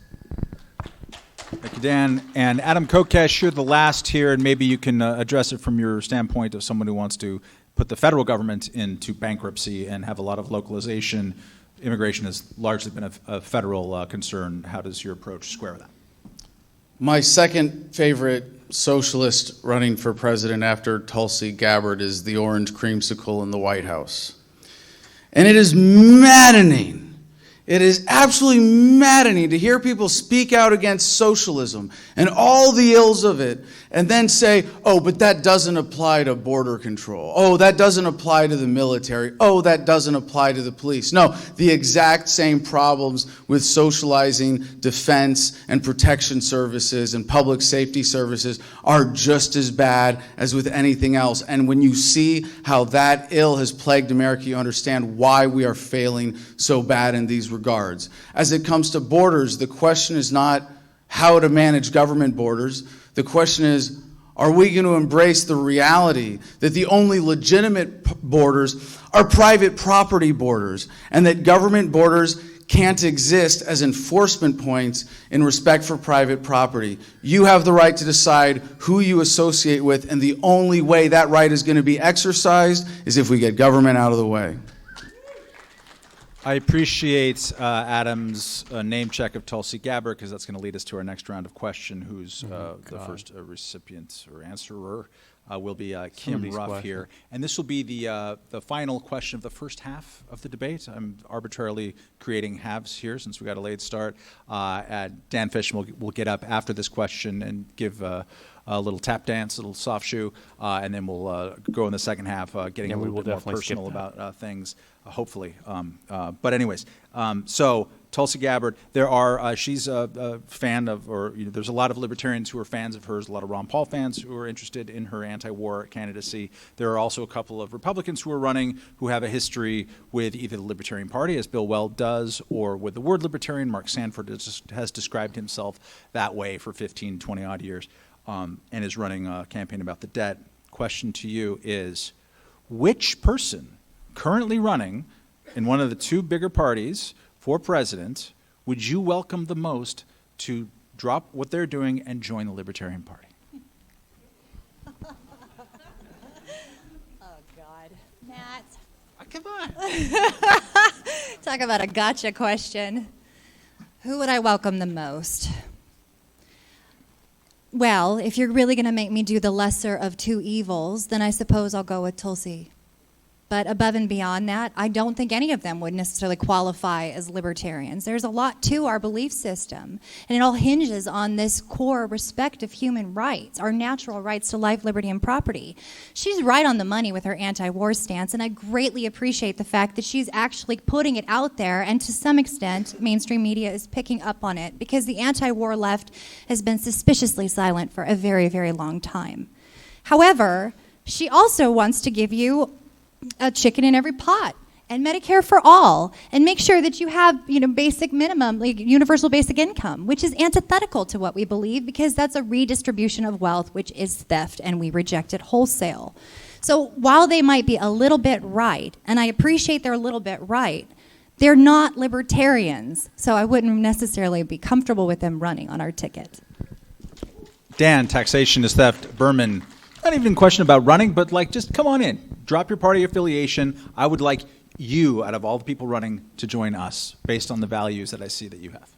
Oh, based on their values? I would absolutely say Bernie Sanders, because I think that might be the only chance I actually have to debate him. I like that answer. That's a good answer. I like that answer. Bernie's an interesting guy, and I get why a lot of people like him, because he gives the vibe that he really cares about people and he wants to help people. He points out some real problems, the big 1% and the corporations and everything. Of course, he's completely clueless as to why they're the 1%, why they have power, and how to stop them. But I think he does bring attention to those points really well. And I would absolutely love to debate him on how to solve that problem by getting government out of the way, which gives those big corporations the power that they have, so that we can actually be free and we can actually get rid of those by voluntarily taking our money elsewhere. Ken Armstrong, choose a major party libertarian. Yeah, okay. Well, I have to say first, I was twice elected to office in Honolulu County, nonpartisan office. I knew Mike Gabbard, Tulsi's dad. Didn't know him well, but I knew the guy, and I knew him by reputation as well. And the family has a great deal of integrity, even though I disagree with them on nearly everything. But I have to say, that said, just based on the integrity, the only person on either side right now that has the integrity that I believe we need to really deal with the truth in the Libertarian Party would be Tulsi. Vermin Supreme. Let's see, we already had Weld, right? I love that answer. That's such a good answer. I believe someone want to check the bylaws on that one, but I believe the answer is yes. Okay, well, maybe we could send Beto to the freaking re-education center and teach him how to learn to love guns. He'd be okay. Joe Jorgensen. So do I get to pick from either party? Yes. But it has to be a declared candidate for president of the Democratic or Republican Party. Okay, being in this part of the state of South. I thought she was joking when she said this. She was not joking. Actually, I shouldn't have thought she was joking based on her response to Sarah at the convention. Carolina, I believe he's still a candidate. I think the right answer is Mark Sanford. Yes. Mark Sanford Wait. acted like a libertarian through most of his political career, and a lot of people here were big fans. Even after his horrible indiscretion, the people of the state still elected him back to Congress. He's libertarian at heart. And while I commend Tulsi Gabbard for her good no war stance, everything else about her is just wrong. I don't see any other libertarian leanings in her, but I do see many libertarian leanings in Mark Sanford. And that's, she's a conservative. She's a conservative. I don't know why she's definitely not a libertarian. She's not a libertarian. Mark Sanford is about as libertarian as Rand Paul, if Rand Paul was even less libertarian. He just likes using that term. He's not a libertarian. He's a fiscal hawk and a conservative. He's not a libertarian. It is depressing that there are anyone that wants her to be the candidate. But anyway, here we are. Adam Kokesh, will you be the only person sticking up for Bill Weld? There's...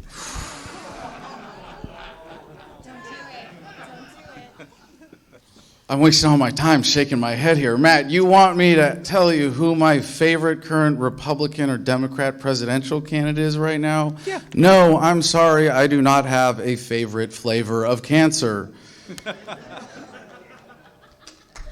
Now, what we're doing with this platform of localization is bringing people together. The politics of the duopoly is about divisiveness.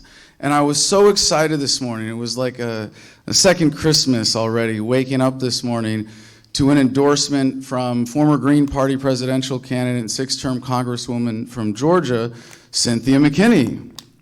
And I'm very excited that she, in that endorsement statement, is actually encouraging people to come in to the Libertarian Party to be unified around this message of localization. I'm also the only candidate in this race who has been, as in my congressional race, endorsed by Ron Paul, and unfortunately will be the only one since he doesn't endorse libertarians as long as Rand is in the Senate. But I think what we have proven is that this is a message that can bring people in from both parties. Thank you, Adam. Thus concludes our first half. We're going to welcome Dan Fishman from the National Libertarian. No, we're not. Yeah, it was a terrible question. So I guess we can do another red carpet. We're at the halfway mark. Let's see. 2 of them say who the straw poll winner is, so I got to make sure not to do those ones until the end. So here is my red carpet interview with Dan Taxationist Theft Berman. Hey everybody, Spike Cohen here from the South Carolina Libertarian Party debate after party candidate meet and greet social, and I'm here with Daniel Taxationist Theft Berman. Damn it, thanks so much for coming. Absolutely. You look absolutely amazing. Who are you wearing? This is a taxation theft couture. Head to toe. This is beautiful. Is this fair trade? What do you mean by fair? Do you feel fair that you got this? I didn't pay any taxes on it, so yes. Okay, so it is fair trade. Yes. Thank you. How do you think I look? I think you look amazing. Thank you. I appreciate it. I recently got this hat from Daniel Taxation Stuff Berman. Be sure to go to taxationstuff.com. I didn't proofread these. I hope I spelled right. .cards. .cards. Taxationstuff.cards. .cards. .com only takes you to Reddit. Well, that's not. I don't know who owns that. Okay. I've been trying to get it. Taxationstuff.cards. So you get one of these. It's absolutely beautiful. Feels good. Also fair trade. So, Daniel, how do you feel about your performance at the debate and your reception you got at the convention? How do you feel about everything?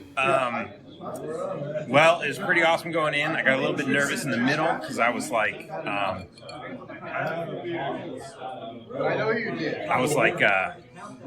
think I need a joint. And I was like, they're asking all these questions, but they're kind of the same questions we've already had. And I'm like, is somebody going to ask me about heroin? Am I going to legalize heroin? Let's get some interesting questions going here. But other than that, it was pretty awesome. Do you want to legalize heroin?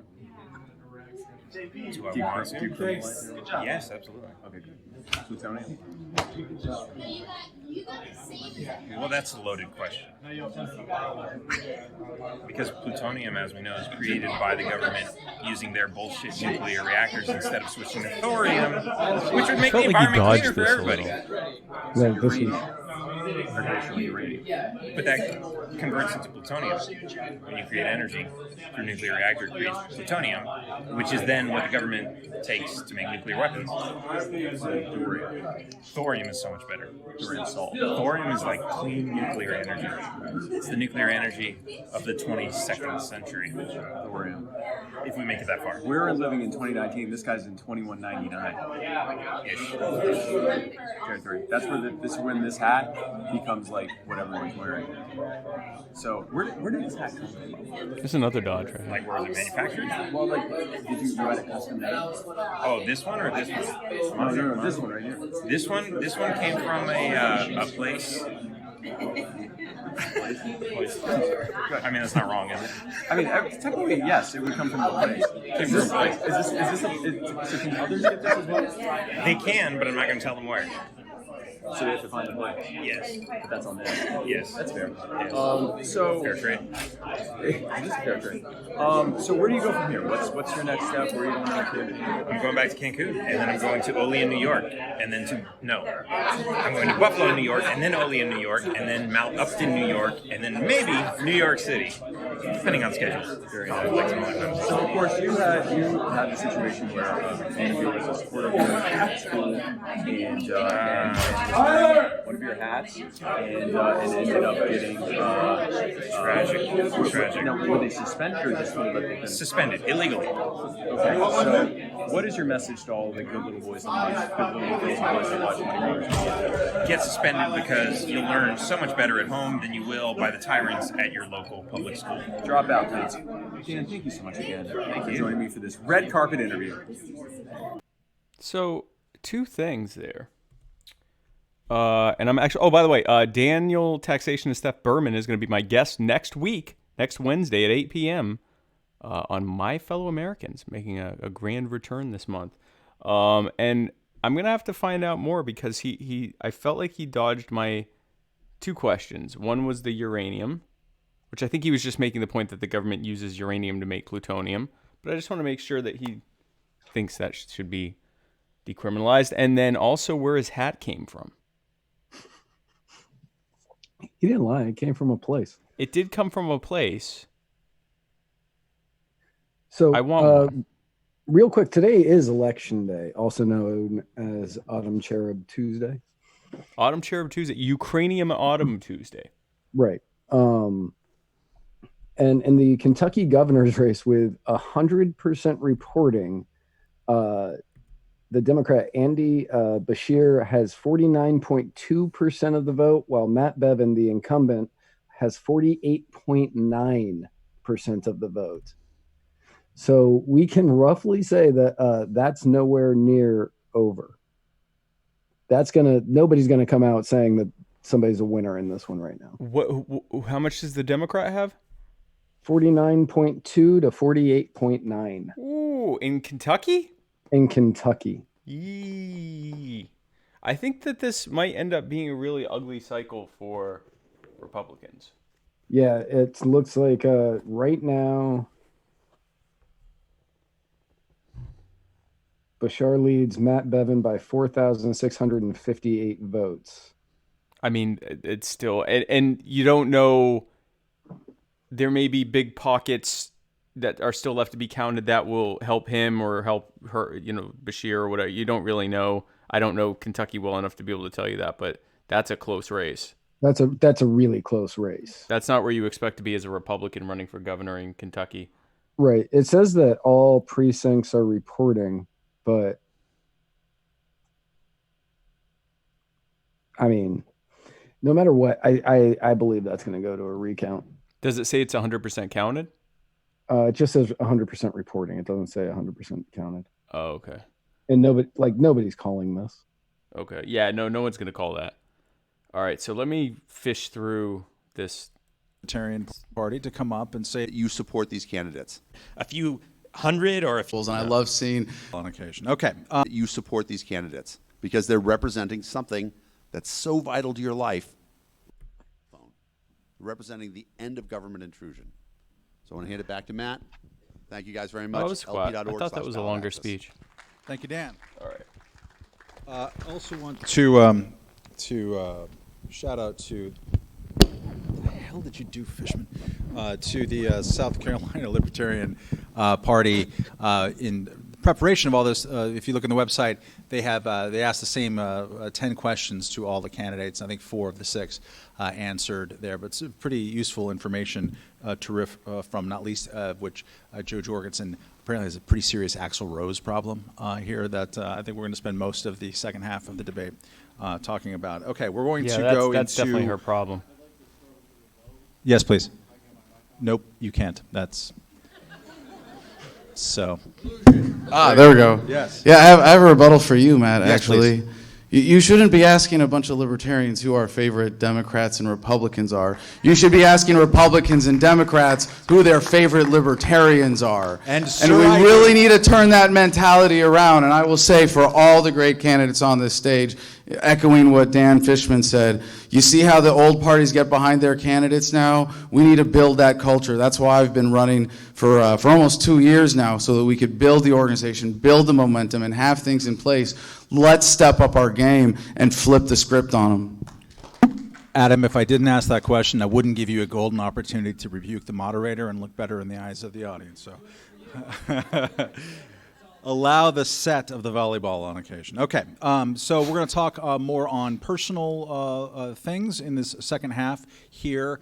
First of all, everyone, their Axl Rose story. But beyond that, actually, I need to hit the randomizer here. Sorry, again. And Ken Armstrong is going to go first, which is cool. I want to hear from each of you an honest answer to the best of your ability.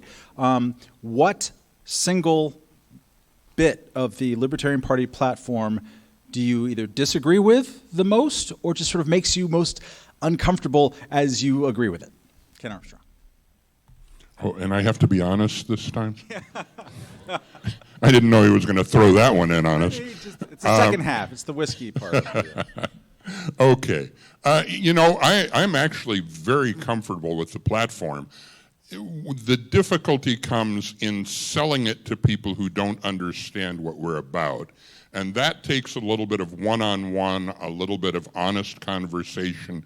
When we talk about things like decriminalizing sex trades, it's not because we want to dehumanize women, it's because the government has never done a good job of controlling things like that. So while I'm very, very comfortable with the platform, sometimes we need to do some very personal one-on-one to sell it. Berman Supreme, is there any part of the Libertarian Party platform that you don't I cannot agree wait for with this or response. makes you feel uncomfortable? Not that I will admit to. Thank you. Excellent answer. Adam Kokesh, except the part about debate moderators, do you agree with everything in the Libertarian Party platform? I love the party platform, especially the statement of principles, and I love seeing our secretary, Karen Ann Harlow, going out as the big history buff in the Libertarian Party, preserving documents and getting that out there and understanding why we are so committed and what makes us the party of principle, going back to the first national convention when we came up with this idea of having something that is so built in, protected by the 7/8 rule within the Libertarian Party platform with the statement of principles. It is, we, the members of the Libertarian Party, challenge the cult of the omnipotent state and defend the rights of the individual. I've heard it read at state party gatherings like it's straight out of the Bible. It is beautiful. Now, there's one thing that I think is a critical shift in how we present it. I will say there's one thing I'd like to add, and that's localization. I know it's covered in different ways, but that we get government down to the voluntary community level with the everybody gets what they want strategy. We can communicate this message that much more powerfully and reach that many more people. Good. Dan, taxation is theft. Berman, any part of the platform you're uncomfortable with? I'd really like to see taxation as theft sprinkled around a few more times. I think it's chapter 4, section 17, where there's a missing Oxford comma. I really think the platform is really great. I think most of it's designed around the basic idea of the non-aggression principle of self-ownership and self-responsibility, and the idea that we don't need government to micromanage our lives. There's no way they can. There's no way that a few hundred or a few thousand or however many politicians we have at whatever level of government, there's no way that they know us individually well enough to know what's right for us. And I think that's pretty well laid out in every single platform that's in there. Kim Ruff, platform. Yeah, it's funny. I don't disagree with any aspect. I don't think he likes Kim because he doesn't, when he'll ask her questions, he doesn't like reiterate what the question was about. He kind of throws it at her quickly. I know the randomizer is choosing who gets the question, but I don't know. It just feels like he's being kind of rough on her, but maybe I'm just partial. He's being kind of rough on rough. He's being kind of rough on rough. Huh? Huh? Huh? Huh? No. Of the platform. In fact, the platform is precisely why I changed my voter registration in 2005 to become a libertarian, because it was such a beautiful articulation of our values and beliefs. He was a little rough on her, huh? Starting with, of course, the statement of principles. So with that in mind, what I'd like to talk about instead is some of the interesting questions I get asked running as a presidential candidate, which speaks more to how little people seem to understand what the actual role and function of the president is. I get asked about all sorts of things that are oftentimes I have to say, well, that's a state powers or thing. That's not something that the president has any impact on. Or, what are you going to do about this issue? And, well, that's the legislature. I'm not running for the legislature. I'm running only for president, which is the executive branch. It's the enforcement arm of the state. I don't make laws. I can act as a functional bully pulpit, but above and beyond that, I have a very limited purview, as we should all have. So that's probably what I would disagree with, is just how some of those ideas actually translate into that role. And Joe Jorgensen. Yes, I agree with the platform, and I've actually never registered or voted Democrat or Republican in the 40 years that I've been voting. In fact, when I moved to a state that I knew I was going to be there temporarily, I actually went through the trouble to get my voter registration card just so I could vote for Ron Paul, even though I was going to be leaving in a few months. So yes, I love the platform. That's why I'm part of the party. The only one that I would question is Harry Brown and Ron Paul did disagree with the abortion issue.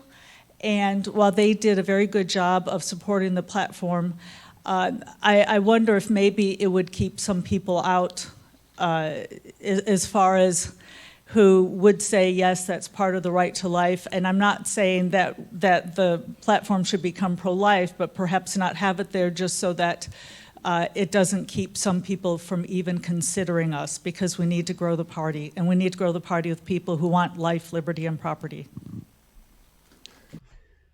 So what she's talking about there is, and I'll pull up the party platform. So she just said that the Libertarian Party should put being pro-life in their platform. Basically, or just not mention it at all. She's a big fan of not mentioning what the Libertarian Party believes in order to get voters, which seems a little ingenuine.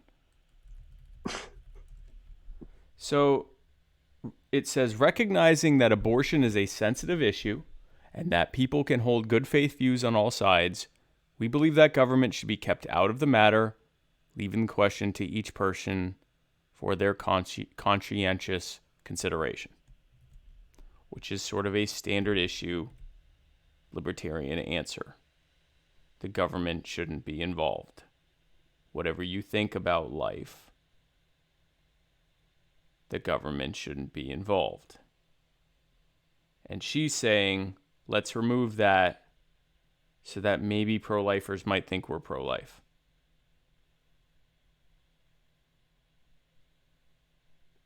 Now, I consider myself pro-life to the extent that I think personhood begins a lot sooner than a lot of pro-choice people do. I don't think it happens at birth. I don't think it happens at conception, but I don't think it happens at birth. I don't know exactly when it happens, but I think it happens a lot sooner than a lot of other people do. And I also think the government should not exist. So that it definitely shouldn't be telling people when personhood begins and therefore when abortion should be legal or illegal. It also shouldn't be robbing us to pay for abortions or anything else. And again, she's a conservative. She's a conservative. Thank you, Joe. So this next question is, which will be Tyler answered Smith, first appropriately, Joe perhaps, by 2020 Vermis. sidestep to the White House. Yeah, really. No, it really is. It's just like literally just let's not say what we think about stuff because it could offend someone. I think it's a terrible, terrible, terrible idea what they're pushing. I think it's a terrible idea. I don't know what on earth the people who think she's a good pick. Gary Johnson did a better job answering questions than her. I don't get it. Cream is probably the single most common question brought to me on Twitter when I asked solicited questions, and this is both of libertarians and non-libertarians alike. And the question is prefaced by the Libertarian Party has a problem, in the view of a lot of these people asking these questions, with not being taken seriously. James Weeks did the striptease in 2016, which is one of three things apparently a lot of people only remember from the 2016 campaign. And here is Vermin Supreme showing up wearing a boot. That doesn't feel very serious. That's actually detracting from the party's seriousness of message. Or maybe it's Dan, taxation is theft. Berman changing his name to taxation is theft and wearing a big yellow floppy hat, or whatever. Fill in the blank. As someone who does put on the boot and talk about ponies, how do you respond to that question that I get asked all the damn time? Thank you very much. That is one of the main concerns that I feel that I'm often confronted with. People ask me, they wonder, can a serious political party put up a perceived joke candidate and not be considered a joke party? I say yes. I believe it is absolutely in the framing. I believe the Libertarian Party could very easily put a flat-out statement to put themselves ahead of the joke, simply saying, yes, we are the Libertarian Party. We are a party of ideals. We are a party of action. We are a party of things. And however, and then the pivot, the electoral system in America, the duopoly, the presidential elections have risen to the level of a joke, And here's Vermin Supreme with Love and Spite. Enjoy. And I believe that the Libertarian Party could get ahead of that, and if they were in on the joke and they were made it very clear that they are putting up Vermin Supreme as a joke, as a critique, and then let nature do its rest. Joe Jorgensen, does the Libertarian Party have a perceived seriousness issue, and do boots on heads and jokes help or hurt? Well, I'm not sure why you're asking me. I've never worn a boot on my head. No, but you're a member of the Libertarian Party, and this is a common, it's never too late to start. Never too, good point, good point. And while I did legally change my name, it was not that.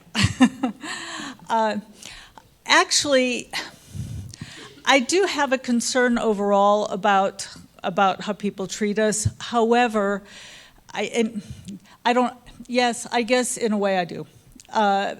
Here's the thing. We're all going to have to get together at the convention, and somebody's going to be the nominee, and we need to all support each other. So I'm not going to sit here and say somebody shouldn't wear a boot on his head. However, I think we do need to present ourselves as presidential, and I think we're all standing here dressed very presidentially, and I think if we were on a televised debate, I think we would actually look not as a joke party. Kim Ruff.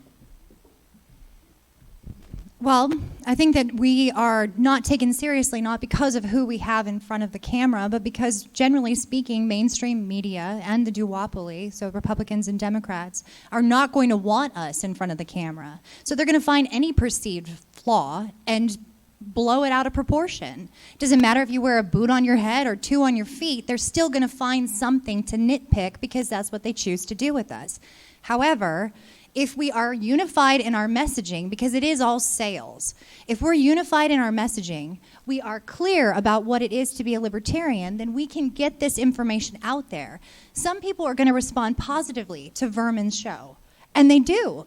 People respond positively to Adam. They may not necessarily be the people who like how I say it or how I present it, but they're still libertarians and they're still listening. Every foot in the door, every tactic is invaluable in this fight, as long as we are consistent in our message and we are on point about what it means to be a libertarian. Dan, taxation is theft. Berman. That's a good answer. I agree. Can anyone in this room name more than 2 Republican candidates who are running, or more than, let's just say, 20 Democrat candidates that are running? There are over 700 candidates, and that was an article that was put out months ago, who knows how many now, that are running for the presidency. Many of them are Democrats and Republicans, and many of them have much bigger issues than what they wear on their head. The reason you don't hear from them is because the media controls what we see. And look what won. Look what's in the White House right now. That started out as a joke. Everyone thought that was a joke. Nobody thought he was going to win. Everybody laughed at him. He's crazy. And what happened?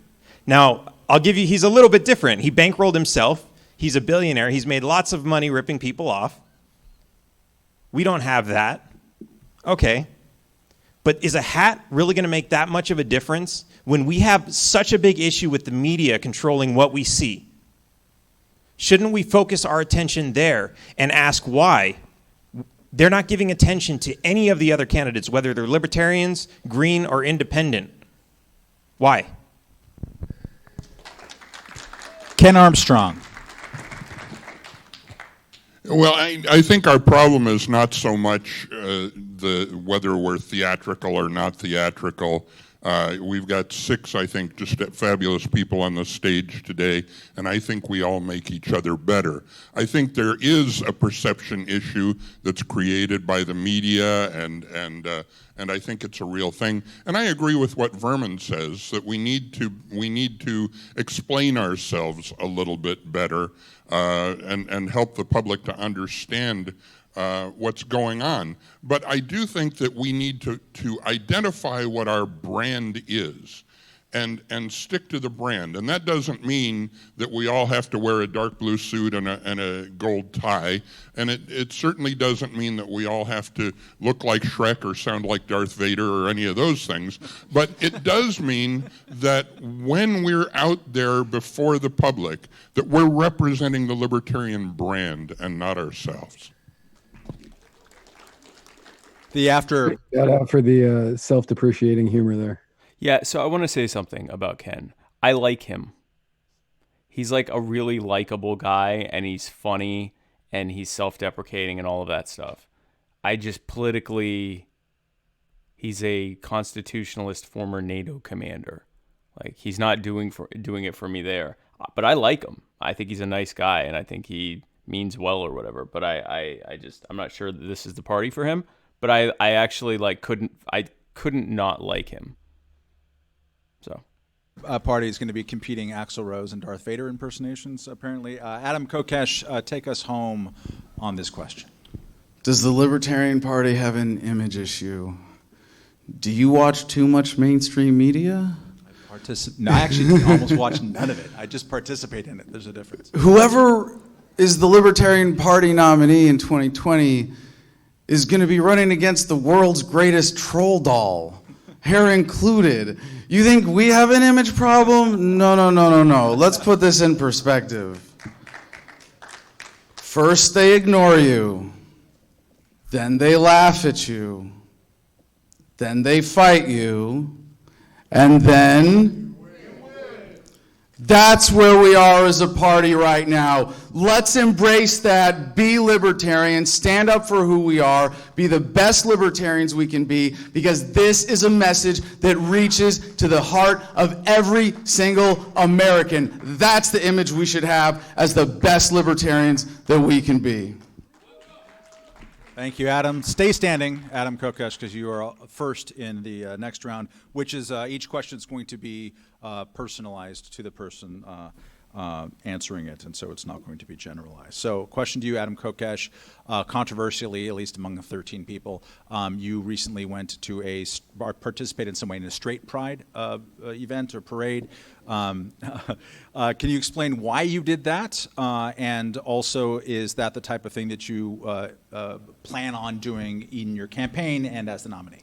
Well, Matt, I think in order to present this honestly, you have to say that I went to the Straight Pride March and to the protest against the Straight Pride March and spoke at both, and originally went to the Straight Pride March in order to punk it, basically, and I had a lot of fun doing so, because frankly, the culture war is divisive bullshit. It is really sick and sad. You're gonna fight over culture because other people want to live differently.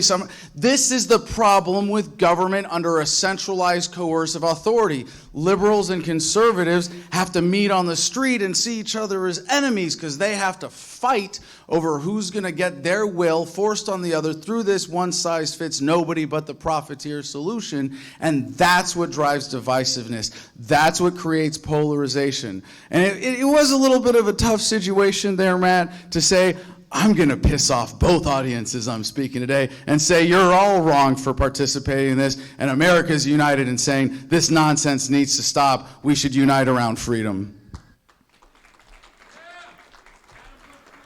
Kim Ruff, in your South Carolina LP interview page, I think you were asked something along the lines of what are the biggest challenges facing the country? And you had a very interesting answer, which is, I don't think the government really is facing significant challenges right now. That's interesting. Can you explain that a little bit? Because that's not the thing that a lot of people would perceive. Do you mind reading me what I wrote again? I write a lot of things. Give me one moment here.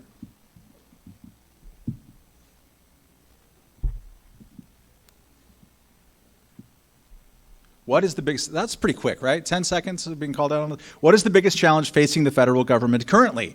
Kim Ruff was asked as she's filibustering for her answer. I would argue that the federal government isn't currently facing any significant challenges, which has led us to the very situation we're in and fighting against blah, blah, blah, blah, blah. Okay. All right. So what I was driving at when I wrote that answer, which is a lot longer than what Matt did, was basically saying that we aren't challenging our federal government enough. That is what's going on. We are in a situation we are basically on cruise control as an electorate. And you notice, like statistically speaking, even though your city council has way more bearing on your day-to-day functions, more people participate in presidential elections. But even so, in 2016, 46% of the eligible voting population chose to sit on the sidelines and instead permit government to do what thou wilt. And that's the problem, is that we aren't rising up. We aren't paying attention anymore. And a lot of that has to do with the fact that most of us are so taxed, so burdened financially because of the fact that we have to support this Leviathan, that we are too tired to pay attention to what's going on. We're not active, we're not involved, we don't pay attention, and we don't push back. But we have the capability. It starts with every single one of us. It's incumbent upon each of us to say, I have the power and I demand it back. Dan, taxation is theft. Berman, it's right there in your middle name. But do you mean it for corporate taxes, bro? All right, so I know this is going back to a Twitter post where I said that a corporate tax is slightly more legitimate than a tax on the individual. And the reason I say that is because a corporation is a business. And it's free to do business however it wants. It started with just a bunch of people, maybe a bunch of people in a garage saying, hey, we're going to create a business, we're going to do something, we're going to trade a product and a service for money. But they went to the government and they said, oh, government, wonderful government, please give us protection. Give us protection against other companies that are going to compete with us. Create licensing laws. Protect us from liability. So if somebody sues us, we don't have to pay. We already took our money out. They can just take the company, but they can't touch us.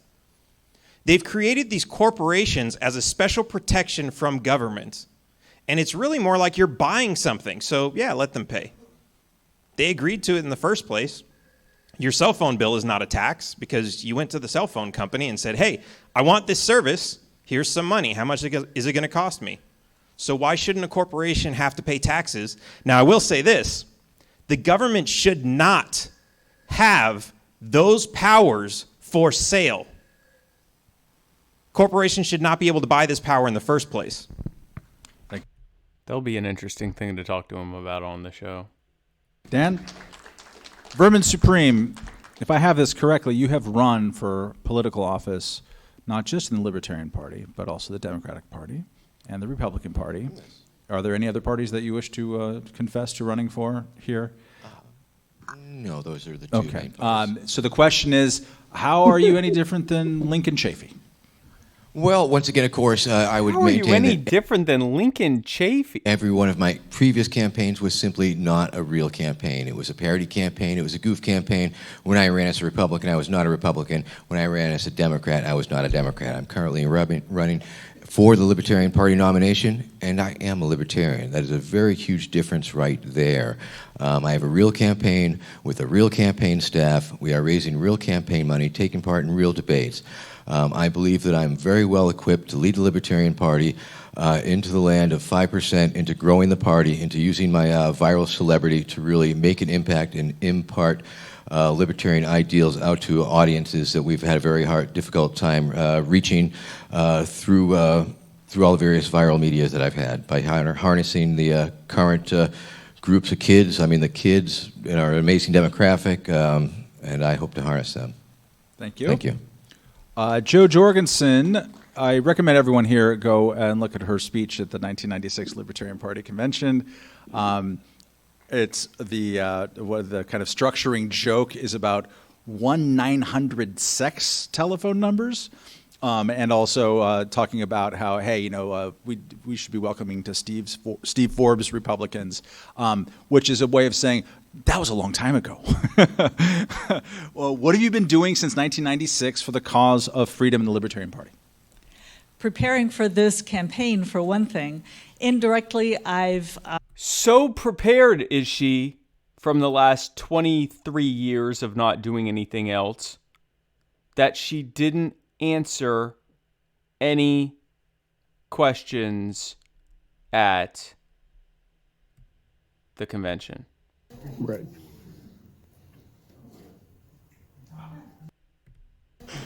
So she's prepared herself, Matt. Any second now. Sorry, were you going to say something? No, I'm good. Okay. Earned, 3 college degrees and a graduate certificate. I've gotten my life in order to where I can spend time on the road and not worry about working 5 days a week at home. So I've got the time and the money and the effort to be able to put into it. Very good.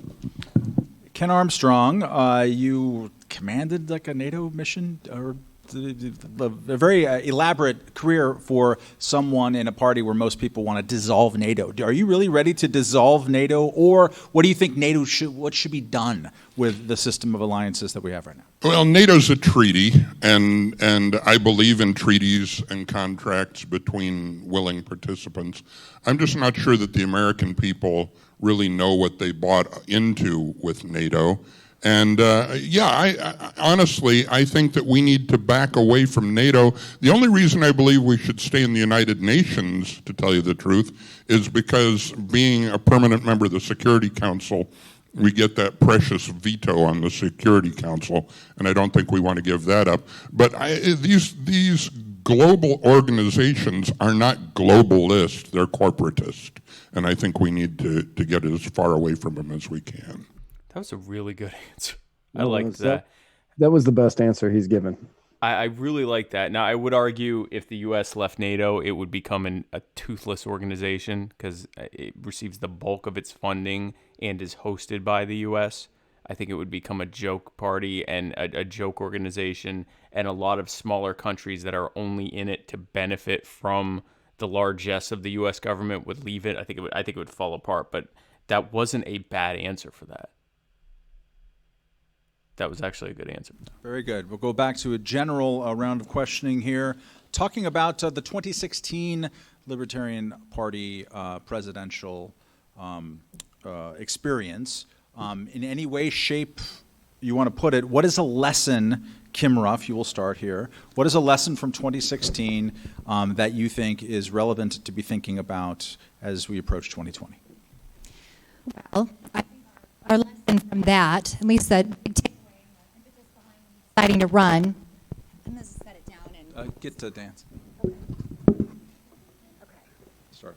I didn't remember. All that right. happening. The big takeaway and the lesson for me, at least, in 2016 is that we should not allow ourselves to be bullied.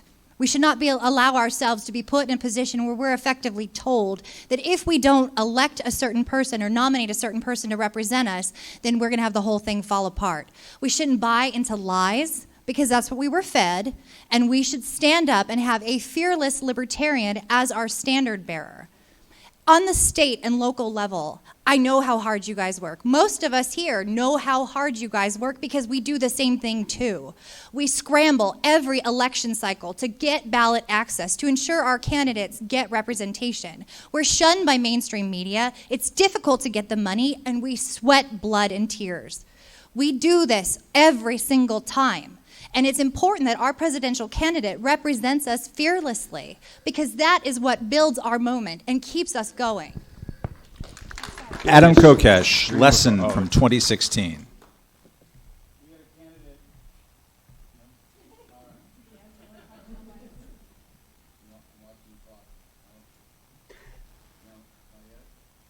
This is more of the issue, the part of the technical issues that we were having. All right, now we're live. And Start the clock. All right, so in 2016, we nominated someone who was running in 2012. We gave him the mantle of being the Libertarian Party nominee for president. And he could have spent the time in between using that to build the party. And instead, he went and rode bicycles and climbed mountains. Good for him. The biggest lesson I see there is that if we're going to nominate someone, we got to recognize that what we're giving them is incredibly valuable. And it has to be someone who we can trust with that, who's going to use it to maximum impact, whose commitment to the cause is unquestionable, who's been in it for the long haul, who has the endurance, who has the commitment to the cause to take advantage of that. And the other thing in 2016 in that race is that we need a different message. We need a fundamental shift from playing their game, making this about politics. It's not. Freedom is about love and ethics and unity and basic moral principles that unite us as a human family. When we put that forward, that's how we're going to win, not by playing their game. Ken Armstrong, lessons from the 2016 Libertarian Party race. Well, I'm going to jump back to the 1860 race. You all remember that. You were there, right? The Republican Party was 6 years old at the time, and they nominated a guy who'd held office in Congress one term and lost his reelection and been out of office for a decade, Abraham Lincoln. And so they didn't pick a guy with a great reputation, great name recognition, or any of that sort of thing. But when they nominated him, they got behind him. They put energy behind him, and he swept them into power. And the biggest problem that we have is that we're a house of cats, all wanting to go do our own thing.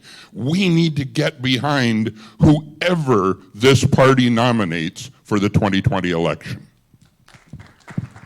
Joe Jorgensen, lessons from 2016. Yes, Gary Johnson was definitely a libertarian. He's always acted as a libertarian. He was a libertarian in office. The one thing is, though, that people join the Libertarian Party for different reasons. And Gary Johnson had mentioned at the 2016 convention to a handful of libertarians that he had never read a libertarian book. That's not the And problem. the problem with that is one person might come to the Libertarian Party for a different reason than somebody else. So it's not good enough to know why you came to the party or what works for you. In fact, when I ran for Congress in 1992 and I gave people my reasons why I joined the party, I was shocked that they didn't agree with me. So over the past few months, I've reread Losing Ground by Charles Murray, Free to Choose by Milton Friedman, Capitalism and Freedom by Milton Friedman, Why Government Doesn't Work by Harry Brown, Secrets of Libertarian Persuasion by Michael Cloud, and Libertarianism in One Lesson by David Berglund, so that I can learn all the reasons to persuade. None of that was libertarian philosophy. Those are libertarian salesmanship books, and Milton Friedman is a Chicago school supplies demand sider who believes, like, that's not... Milton Friedman?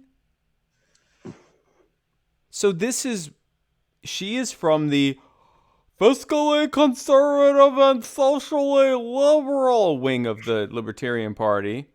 Imagine that in alternating uppercase, lowercase letters. Like, that libertarianism isn't a philosophy based on self-ownership. It's, we need to spend less money. And I don't really care if the gay people marry. Which... we also agree with that, but there's a philosophy behind it, and you are going to be befuddled when we think stuff that you don't, because you're still a damn conservative.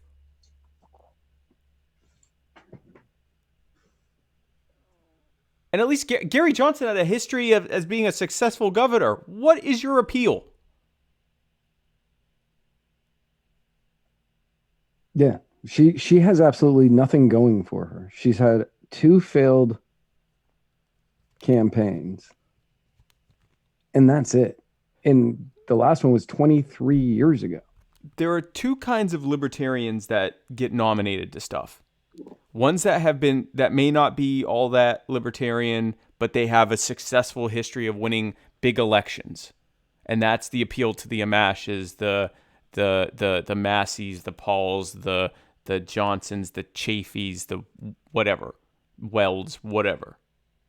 And then there are the ones that are, strictly, orthodox, down the road, philosophical libertarians. She's neither. She is neither. She is neither, and she's stiff and uncomfortable. And if you go to our page and share every post we have on it, but if you go to our page and look for the video of her flubbing Sarah Dagger's question, she has this thing where, and I have MS, so I'm not judging someone having physical issues at all. But when she would turn to people, like to look at them, she'd have to turn her whole body because she's like really stiff and uncomfortable. You're about to mount a presidential campaign and are like having difficulty, physical stuff. And again, I'm not criticizing that if someone has that problem, but you have to have the energy for a presidential campaign. You're taking this less seriously than Vermin is. Vermin at least has answers to all the questions. And he's running as a joke candidate, or we're voting for a joke because we don't take this whole process seriously candidate. Anyway, let me hear the rest of this. Wait, everybody to join, regardless of the reason they want to join and want liberty and freedom. Vermin Supreme, lesson. You have to know what liberty and freedom are or else you're just doing warmed over Republican stuff. It's from 2016.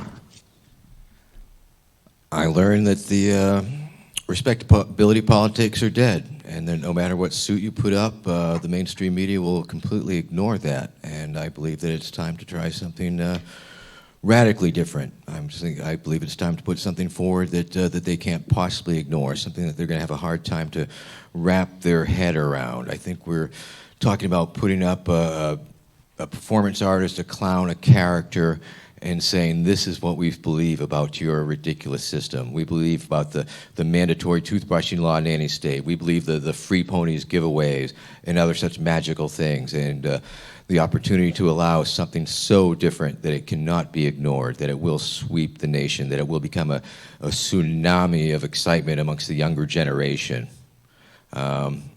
This is what I learned. I learned that what we're doing up to this point, just a suit ain't going to make it. Dan, taxation is theft. Berman, lessons from 2016. I think the most important message is go bold or go home. We have to be big and loud and out there with this message, and that's one of the reasons I wear the big yellow hat. And it works really well. And with this message, before we've had with past candidates trying to explain what a libertarian is. Meanwhile, the Democrats and Republicans are out there saying, this is what we're going to give you. We're the odd man out. Why even consider us? They're not giving us anything. You can't tell them we're going to give you freedom because all they want is free stuff. But with our campaign, we've been working on our messaging, and we've been able to get lots of Democrats, hardcore Bernie Sanders supporters, and Republicans, ex-Trump supporters, to support our campaign. They're not full libertarians yet, but they're on their way because they get it, because we've been able to tell them this is what we're going to do for you that gets you out of this fear mindset that the other parties and politicians are putting you in to control you, and they get it. In just 2 minutes, one of my supporters, a 14-year-old kid, convinced a conservative that we should legalize heroin. That's what you can do with messaging. It's amazing. Did you see how Matt Welch responded in this like bemused laughter, like shocked laughter that's even an idea? This is like what certain elements within the Libertarian Party are doing. It's like, legalize heroin? Oh my Lord. Well, what does end the drug war mean to you, man? Like what, it just meant weed to you is what it meant. Right. And there so many times libertarians are called Republicans who want to smoke pot. Yeah. And I've had people on the writer's block before, and when I started talking to them about legalization, they were like, well, what do you mean by legalization? I'm like, I mean all drugs. Like, I should be able to go to 7-Eleven and buy cocaine. Right. And they're like, oh, I don't know if I'm okay with that. And then they try to explain why. But that's not libertarianism. That's not the steps that you are going for. If you want personal freedom, if you want individual freedom, you have to have total individual freedom. Yep. And that is where a lot of people end up slipping up when they're trying to become libertarian. That is where a lot of, and I will forgive people, we weren't all always libertarians. I've met very few people that have always been libertarian. I certainly was not. I didn't ever try to run for major office as a libertarian or present myself as an expert in libertarianism and try to, browbeat others for not accepting my, rise to try to win the White House. And I wouldn't now. And the reality is that I'm not going to try to play the perfect libertarian game, but I'm the perfect libertarian. And I'm still not asking anyone to vote for me. To have the presumption to get up there and say, yeah, vote for me. But also, I'm kind of, I'm sort of libertarianism to me means something that I don't really want to answer because the voters don't, whatever. Thank you, Dan. We'll go to another round here. This one's going to be started by Joe Jorgensen. So we were just talking about the Johnson Weld campaign, or at least referring to it. They raised, what, $12 million, got Two. 12.2, not that anyone's counting, got almost 4.5 million votes. The Libertarian Party, there's going to be 1,000 people deciding the nomination. There are something like 15,000 sustaining or regular members giving money. You're going to have to appeal to people outside of the party, and you're going to have to raise money. So specifically on the money part, do you anticipate being able to raise $12.2 million, and if so, how? Well, you spoiled my thunder there since I had the numbers, but yes, if we look at the votes, basically the more money we raise, the more votes we get. Bob Barr raised $1.4 million and we got 500,000 votes. So the challenge for everybody up here on stage, each of us, is to be able to raise enough money. Now, Gary Johnson had only raised $1 million, I say only, but close to $1 million by the convention. And my campaign organizer has raised $14 million in his lifetime for libertarian causes, and he feels very confident that he can get to the $1 million mark and perhaps even surpass Gary Johnson. By the way, she didn't. Go ahead. What she's saying right now is that by the time of the convention, Gary Johnson had raised $1 million.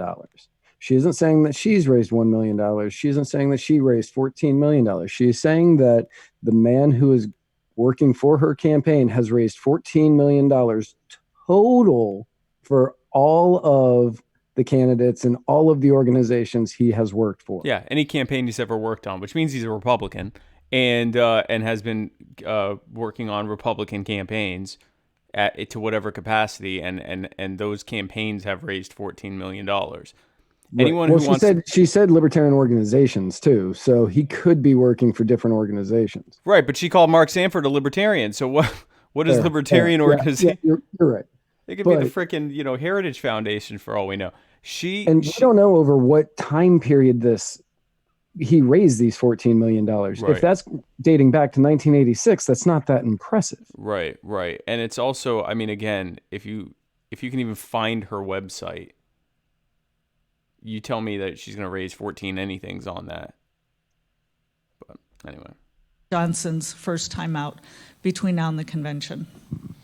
Vermin Supreme, aside from getting me to pay for the tie of yours that I stole, how do you plan? Yes. How do you plan on? Yes. Yes. True story. How do you plan? Do you plan on getting to 12 million, and if so, how? Well, that's a pretty inconceivable amount of money. It's a whole lot of money. It's money I can't even begin to imagine. So I would say, yeah, sure, of course I'm gonna. We're gonna get fundraisers and we're gonna crowdsource it, and we're gonna get like 12 million people to send me $1. So that's gonna happen. That's a no-brainer. We're gonna make that quick. So yeah, definitely. I'm gonna spend it too. and we're going to get a bigger bang for the buck because I'm going to get a lot of free media, a lot of thousands and millions of dollars worth of free media is going to be happening, and we're going to run a mean and lean campaign, and we're not going to need the kind of like consultants and specialists and some of these other ridiculous things that a lot of these campaigns are pissing away millions of dollars on in the presidential real world. I mean, yeah, we'll price out polls. We'll see what we have to do, but we're going to run a mean, lean campaign. We're going to hit the ground running. We're going to have, once we receive the nomination, we'll have exactly 6 months to ramp it up through the roof, and I and my team are getting ready to do just that. Dan, taxation is theft. Berman. Can we just print it?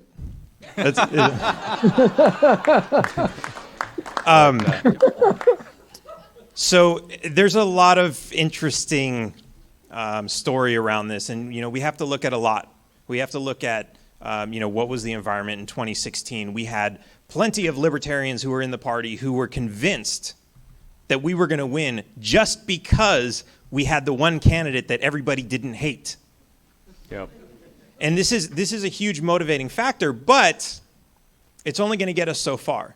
And I think one thing that we need to do is we need to show that our message actually works and how people are responding to it and how it's actually changing things. And that is going to get what's going to get people to open up and give us more money and see what's happening. And we can do a lot more with volunteers than we can with money because we already know how the mainstream media is going to treat us.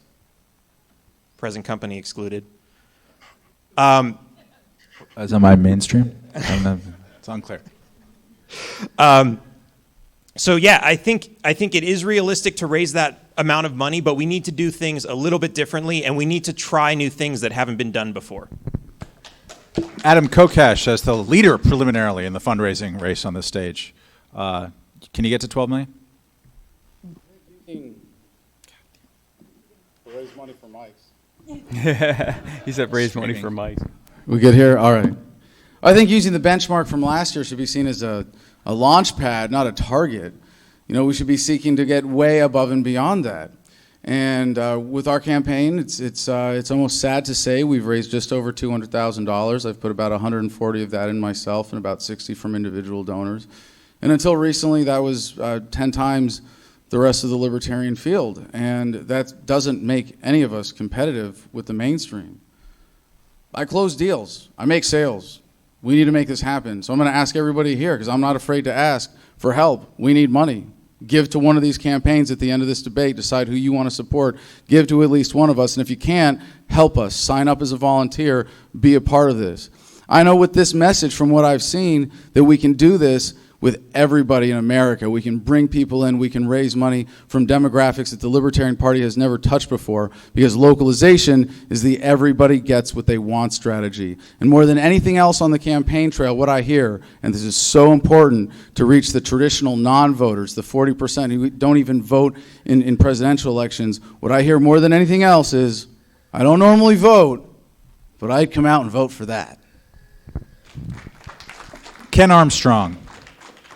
Yeah, absolutely. I've spent the last 6 months out on the road finding out a lot of things about the American people, and one of the things that Dawn and I have discovered is how tired they are of this horrible game of dog eat dog that's going on. I think we need to articulate ourselves well, but I do believe that the money follows the message, not the other way around. And I think if we can get really smart in how we propagate that message out to the public, we do need to use fundraising professionals. We do need to have the kind of events that raise money. But we need to get very, very smart on how we get that message out as a party when we have a nominee to carry the banner. Thank you. And Kim Ruff. $12.2 million. Can you get there? How you get there? Well, I'm actually very much the same mind as Vermin with respect to that. I mean, first of all, I can't accurately predict what I'm going to get, and I'm not going to say I'm going to get 12 point whatever million dollars. But if you do have one person, 12 million people give you $1, that ultimately adds up. Mostly what I want to focus on here is what we've done thus far on a shoestring budget and how much we can achieve. Because I don't buy the argument that $12 million is going to yield a stupid amount of votes. Because you forget all the other factors that went into 2016 or 2012 or any other year. Money is part of it, but it's not the sum total of its parts. It also comes down to candidates and the infrastructure that they've built. We have a team right now that consists of well over 200 people. We have individuals stacked at the state level who have their own teams that they manage, and every single person from me down does this gratis. Not a single person here is getting a dime. We do it because we care, and we're able to achieve because of our sheer force of will. So I don't think money is necessarily the issue, but it will follow. Very good.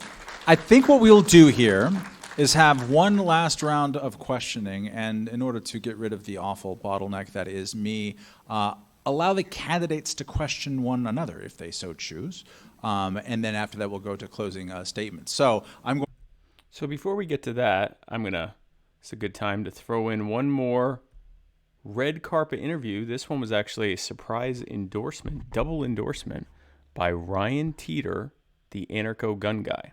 Ryan Teeter. Hey everybody, it's Spike Cohen here with the South Carolina Libertarian Party debate after party, and I am here with Ryan Teeter, the anarcho guy. Amazing. Who are you wearing? I'm wearing myself. I need no one else. And these shoes are absolutely amazing. Tell us about these shoes. These are the Joshua Smith Joshua Bear capitalist shoes. As much as I hate to give Joshua Smith my money, I do love these shoes. They are $200 custom Italian shoes, and they are the most comfortable shoes I own. Again, as much as I hate it, this is an endorsement for Joshua Smith's shoes. They are wonderful. Get your Air Joshy Bears today. Now, Ryan, we have some breaking news. Ryan is going to be giving some endorsements. Is that correct? That is correct, and they are my first endorsements ever. I do not involve myself in national politics, but after hearing the debates today, I am very comfortable endorsing not one, but two candidates. That would be Kim Ruff and Vermin Supreme for two completely different reasons. Vermin Supreme is correct. He made some excellent points today in that his boot, his magic boot, gives him a unique ability to outreach to a younger generation. People want to see Vermin Supreme with his magic boot, and he will bring the votes from people currently in high school and college around the country. The other endorsement, Kim Ruff, is a solid candidate willing to pass the spotlight on to candidates running for state and local offices, which is something we sorely need in the Libertarian community. Very good. Now, at the end of the day, one of them is going to have to be the presidential candidate, assuming someone else doesn't win, and so it's going to have to come down to one. If it comes down to that, will you have to pick, or would you prefer them to fight in some kind of like an age method? Honestly, what I would love to see, somebody brought this up earlier today. As much as I love John Phillips, I would love to see a Ruff Supreme card. Ruff for president, Vermin Supreme for vice president. That would be the perfect Libertarian card. Kim Ruff to pass the spotlight and get a legitimate, solid candidate vote, and Vermin Supreme bringing his years of gaining attention from other parties. Look, Vermin Supreme is somebody when I can talk to people who do not know what libertarians are, and I bring up Vermin Supreme and they immediately know who I'm talking about. He is someone who captures the spotlight and who has a much broader range of attention than libertarianism in general. He is the perfect person to run as a vice president candidate and bring attention to a campaign. And that's why I think that Kim Ruff and Vermin Supreme would be the perfect card. Okay, but hear me out. Is there any presidential candidate that you would like to see in a cage match with each other? That's a hard one.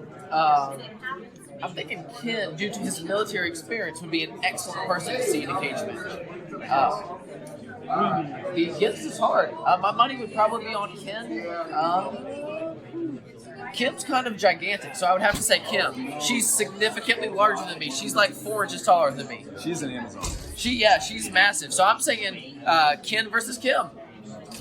That sounds good. We can see. I mean, we can see if they'll fight on the card. Yeah, we could. I think we could make some money off that match. We should sell tickets to that. I would pay to see that. That's very good. Well, thank you again, Ryan Teeter, the Anarcho Gun Guy, with our red carpet interview.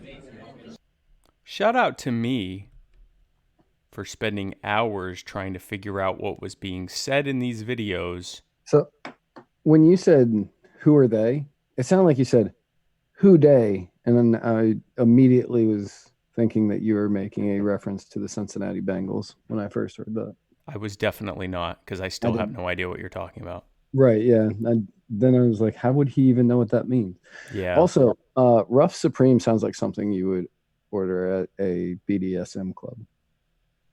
I'd try it at least once. Or like an edgy Taco Bell. The Ruff Supreme. The Ruff Supreme. You're going to be on the toilet all week. Yeah, that was an interesting take that he had. Also on, I kind of wanted to see if Ken would fight Kim on the carpet, but he had already left. So unfortunately, we didn't find that out. Shout out to Tom Arnold for his mating call there partway through that he made. Yeah, so let's finish off this debate. I'm going to throw it open to the field, starting with Vermin Supreme. You can ask any one of your fellow candidates, or maybe someone in the audience, or me, or camera, or the flag, a question, and they will have 30 seconds to respond. Any question, field is yours. Ken, what about the Dallas Accord? What about the Dallas Accord? Exactly. What is Aleppo?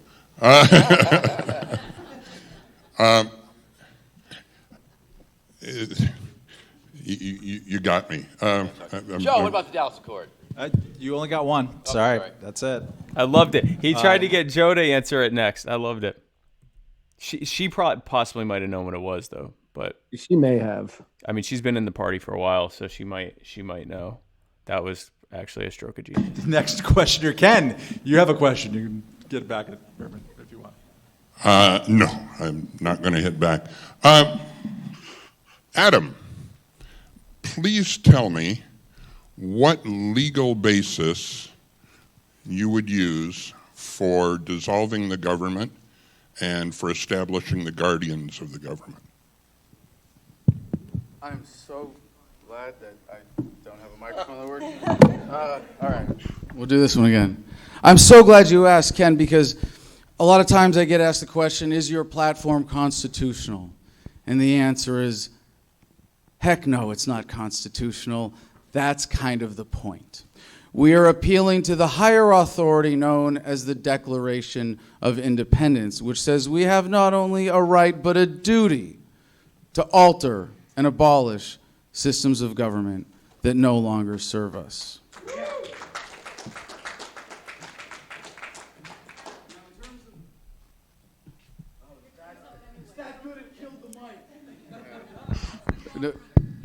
He can take a bit more time. It's All right. Central to his thing. Go ahead. Okay. But hurry. Various people have thrown up various legal challenges to this platform. But the reason we're doing it this way, turning the presidential election into a referendum on whether or not the federal government should exist, should be allowed to continue to exist, is that when the American people decisively say we're going to put our foot down, we're not going to put up with this crap anymore, nobody in a suit in Washington, D. is going to stand in our way. And if you say that I can't do this, what you're really saying is that the American people can't do this, and I disagree. Kim Ruff, ask a question, and we can do 60 seconds on the answers instead of 30. I think it's better. Ask a question. Okay. My question is actually for Vermin, but it's not intended to be combative at all. It's really more just to give you a springboard to talk about it. So I told you that I'd listened to that podcast, Cults, that had talked about the Church of Euthanasia, and they were talking about the whole experience with Chris Korda and how it founded. And to be clear, the Church of Euthanasia was not a cult, okay? It happened to be on this podcast, but I want to make sure that's clear. One of the things that happened was when you guys went on Jerry Springer, it was like you, Chris Korda, and another founding member. You guys were a little bit disparate in how you presented the point and purpose of it. I understand the point and purpose, but I was just wondering, since one of the things we struggle with as libertarians is presenting a unified message, how are we going to, as a team, all be able to combat that, ensure that we do present a unified message, and how are you part of that solution? Thank you for that question. The COE was, of course, an agitprop performance art group that I was involved with in 1997, long before I had considered any. By the way, guys, when you stop watching this, Google Church of Euthanasia, Jerry Springer. You have to do full and find it on Vimeo. It's an hour long with advertisements. We watched it in its entirety instead of sleeping. Right. Instead of sleeping. We held hands and watched it. We cuddled. We cuddled a little and watched. It was cute. It was like, you put your head on their shoulder and watch the TV together. No, it was it's definitely worth the roughly 40 minutes it'll take to watch it, because it's an hour, but there's commercials. Definitely watch it. Definitely watch it. Sort of a real campaign. It was pretty outrageous. It was pretty over the top, and it was definitely all about shock and in your face, and the imagery was really frightening. That being said, how can we as libertarians present a united front? I suppose that's fairly difficult given the vast amount of personalities involved. But other than sticking to the talking points and focusing on the Libertarian Party platform, which is a thing that I have pledged to do in my campaign, because that is indeed the heart and soul of the Libertarian Party. What is a party but the sum of its platform? So I think as long as we can all stay on topic and make that the topic of conversation, make sure that's where we're at, then we will appear as unified as we can be under the circumstances, given all the varieties of libertarians there are. Thank you, Vermin. Adam Kokesh, question for any of your competitors. Thank you. Again? All right. Sex work is work. And interfering with consensual relationships between adults is criminal. The libertarian position here on respect for freedom and freedom of association is very clear. Joe, you were asked this question earlier today and sidestepped it, and I certainly appreciate your angle on messaging, but shouldn't we have someone who can represent the message of freedom unabashedly, directly, and answer a straightforward question like that? Thank you so much for the opportunity. Someone needed to. Someone needed to. And I must admit, when somebody asked me the question, I should have gotten more information because I actually didn't see that CNN thing with Gary Johnson. It shouldn't matter. Answer That the shouldn't damn matter. question. It had nothing to do with Gary. Right. Answer the damn question. Now watch her not answer the... Well, I don't want to give it away. And I might have made an incorrect assumption. I don't know because I didn't see it. Here's the point I was trying to make. Whenever I see a debate or questions being asked from the news media, it's usually, okay, Mr. Democratic candidate, what do you think about foreign policy? What should we do with free trade? And then they ask the Republican, tell me, what about the military overseas? When should we bring them back? What about the budget deficits? And then the Libertarian, what about sex work? And what my point was is that we need to be treated with the same respect as Democrats and Republicans. No, it wasn't. Now, if they're asking No, it Democrats and Republicans the same question, absolutely. But my answer would be, and I would like to use Ed Clark's, the way Ed Clark answered a question like that, and I wasn't clear on this, is if somebody asked Ed Clark, well, what do you think about this? And it was a question that nobody but a Libertarian would answer. For instance, well, he would say, for instance, yes, I agree with that, but this is what the voters are suggesting. So my answer would be, yes, I would immediately first day. My answer to the question is my first day in office, I would release everybody from prison who's in there for a nonviolent sex act. And now let's talk about what the voters are asking me and put us They're on the asking you same that level question. of seriousness as a Democrat and Republican candidate. Joe Jordan. That's like, I mean, you had all day. She had like 4 hours to come up with more, 5 hours. Yeah, it was like 5 hours. to come up with a, 5 or an 6 hours to appropriate answer. knowing that someone was going to hit her with that. Yep. You had to know. So Dave Jones of the Vermin Supreme campaign, like he said that night, he said she had to know that everyone was going to want to ask about that. And your response was that. And she keeps Right. quoting libertarian people that no one has ever heard of. Yeah, I just had to Google that guy, and I still don't know if I found the right one.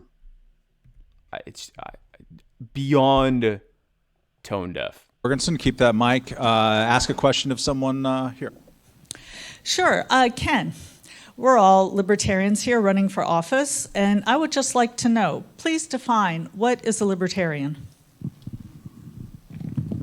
Here's a softball question. I'm not sure why she did that. Maybe she wants Ken to win. A libertarian is a person who believes that they have more right than anyone else to determine the course of their lives.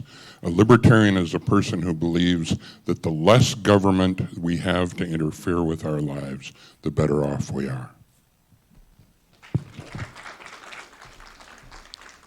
To be honest, you did a lot better that than I do when people do that to me. Dan, taxation. Yeah, that doesn't surprise me.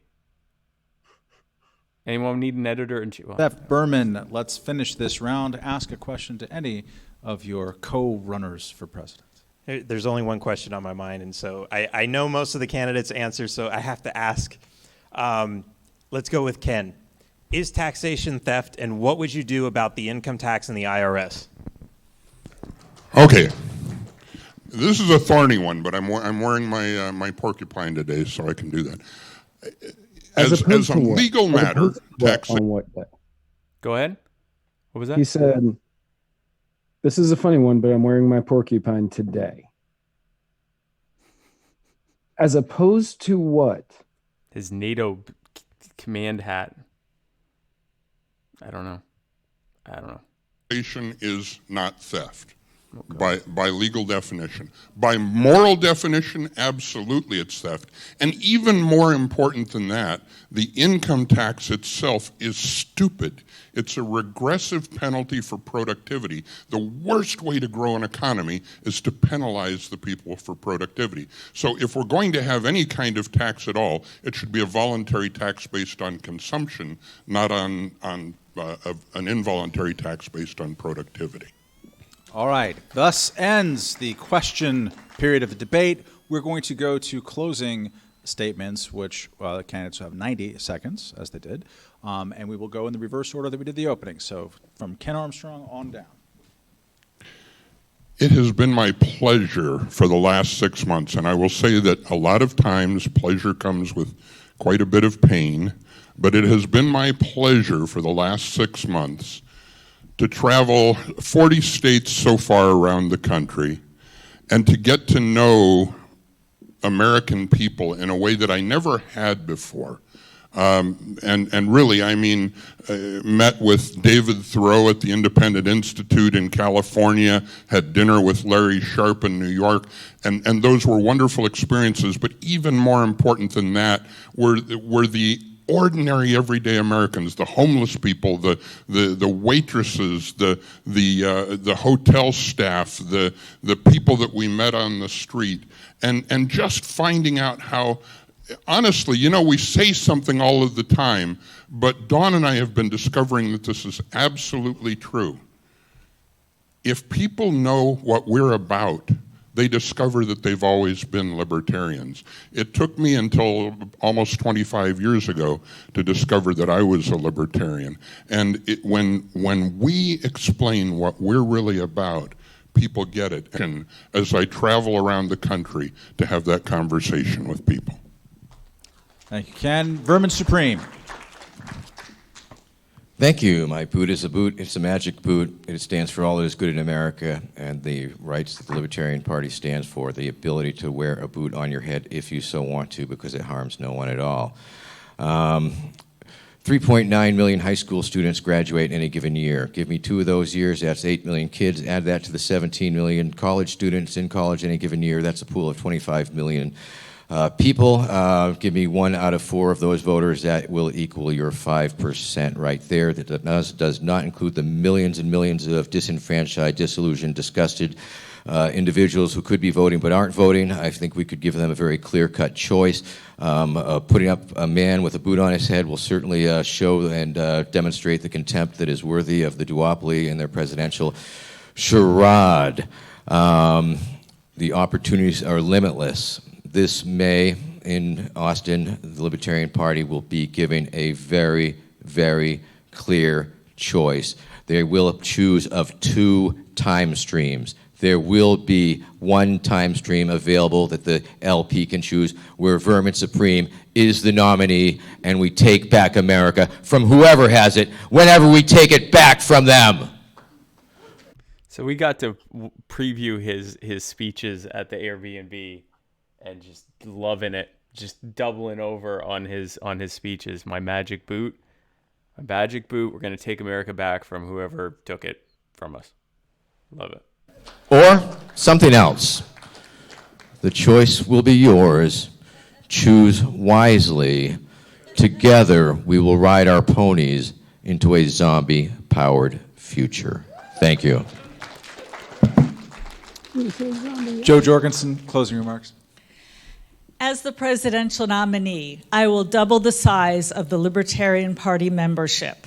How do you know I can do that?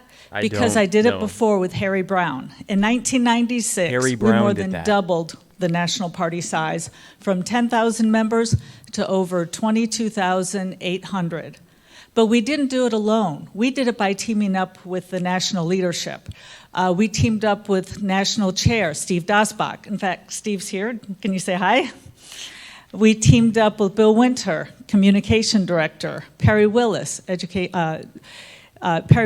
and last but not least, we paired up with Michael Cloud, the fundraiser for Harry Brown. Can you say hello? What on earth? So as the presidential nominee, what I would do is I would work with the Libertarian Party closely to make sure that everybody we came in contact would be sent to the National Libertarian Party and double the size of the Libertarian Party. Big government is the problem. Small government is the solution. No, it's not. Vote No. Dr. Joe Jorgensen, the small No government is the solution. government candidate. Adam Kokesh. Before we start the clock, can we... all right, we got one. All right, let's do this. Are you fed up with the two-party system? Can we do better than this, America? Are you ready to live up to the ideals of the American Revolution? Government keeps us divided, fighting over power in a centralized system driven by hate. I'm fed up with Cadet Bone Spurs, our narcissist in chief. But the culture of hate politics goes well beyond Orange Julius. Yes, Trump, you are driven by so much statist hatred, and this is the Lovolution. Just as light drives out dark and love drives out hate, you will lose and love will win. America, we are too good for this government. We don't have to be forced into one system to be united in American values. Localization is the cure for polarization. With voluntary community-level government, you can live in harmony with systems that represent your values and meet your needs. With localization, we unite every single American around that which makes us America. A revolution with every generation. To get better microphones. Yes, all right. I'll be done in a few seconds. All right. He took this well. We are called upon now, by fate and fortune, to have the best revolution ever. A revolution of love and peace and freedom. A way of harmony. This is the revolution you've been waiting for. Thank you very much. Dan, taxation is theft. Berman. So first, I want to apologize. I hope I didn't insult you by saying mainstream, but it's a pretty legitimate organization. Dude, I'm old. So one thing that I think is really important to recognize is the government that we have, as big as it is, as much as everybody hates it, especially when their party's not in charge, that government is a government that we have that people wanted. You have one party who says, oh yeah, I want the government to get bigger as long as my guy's in charge. And then a few years later, everybody else says, well, those people did all those things to me. We need my guy in charge to make the government even bigger to reverse all the damage that was done. Yeah. The only way we're going to get off of this train wreck is if we change that conversation and change that direction. And it doesn't come from pointing out all the flaws in the system and saying, this is bad and those guys are bad and those guys are bad. It comes from us being able to explain the benefits, how much better your life is going to be without maybe just this one government organization or this government organization. And something we have to realize about the candidates that we have up on this stage, everybody's different. Government tries to be one size fits all. Every single one of us appeals to a different audience. We're bringing people together with this message that less government is better. And we're working together to make that happen. But in order to win, the first thing that has to change is the minds of the people. And Kim Ruff, take us home. Well, just to reiterate, in case it hasn't become abundantly clear, my name is Kim Ruff, and that is indeed my legitimate last name. It's true. I am normally hesitant to talk about personal things, but I feel it's incumbent upon me to tell you this. The prime mover for me doing this is because I am a parent. I have 2 children, a son who's 5 and a daughter who's 7. And because I have children, and I think about the world that they're going to inherit, I'm terrified. I am terrified, and I think a lot of people feel that way. Every single one of us is here, not just because we see logically how illogical or antithetical to our belief system government is. We see the direct impact it has on every single person in our lives. We have family members we care deeply about who are serving time in prison simply because they had the temerity to have marijuana. You have people who are incapable of advancing economically or starting a small business because of the huge burden government puts on them. We are in a situation as Americans where we are shackled by the very thing that we enacted supposedly to protect and serve us. And it's incumbent upon every single one of us to stand up and fight back. We need all hands on deck. That's why it's something that I've talked about multiple times, is that our campaign is a volunteer organization made up of hundreds of a veritable who's who of awesome activists who've been in this movement right next to you this whole time. Every single one of us has to pick up a shovel and dig. There's myriad ways we can attack the Leviathan of the state, but we need to push back. Otherwise, our children will inherit a mess that we cannot fix for them. Thank you, Kim. Let's give a round of applause to all 6 candidates here tonight. Thank you to the South Carolina Libertarian Party for inviting everyone here, including myself. All right, so that was fun. And this is so guys, if you want to sound off on who you thought won, Matt, do you want to give your thoughts on who won before we give the results of the straw poll of the people that were there? So Adam gave great answers, but he didn't do the best performance, but I can't knock him on his performance because his mic kept going out. Right. Dan did great. Berman did great. Kim was, in my mind, Kim won that. Yeah. In my mind, Kim had the most solid answers. Kim had the most solid answers, and she appeared to be pretty unflappable. However, it's hard. Like, Adam probably would have given a much better performance had his microphone not been going out. Yeah. Dan killed it. I believe Dan killed it, but I don't think he was able to say the things he wanted to say. So, because I don't think that I felt like the questions were kind of weak from Matt. It was geared towards this being a more standard debate, whereas Dan wants to talk about like why government shouldn't exist and why we should be allowed to do whatever we want. With that said, Adam was able to take those questions and do that. Kim was able to do it. So I would say if I felt like it's a tough one because I think Kim had the best performance. Kim had in an apples and oranges way, Kim and Vermin both had their best performances because they're both trying to achieve, in some ways, two completely different things. Vermin is trying to say, listen, if you think this whole thing's a joke and you want to grow the Libertarian Party by appealing to people who think it's a joke, I'm your guy because we can all be in on the joke. We can all laugh at it. And you can bring in someone who's way more popular than anyone currently on the stage and make that case.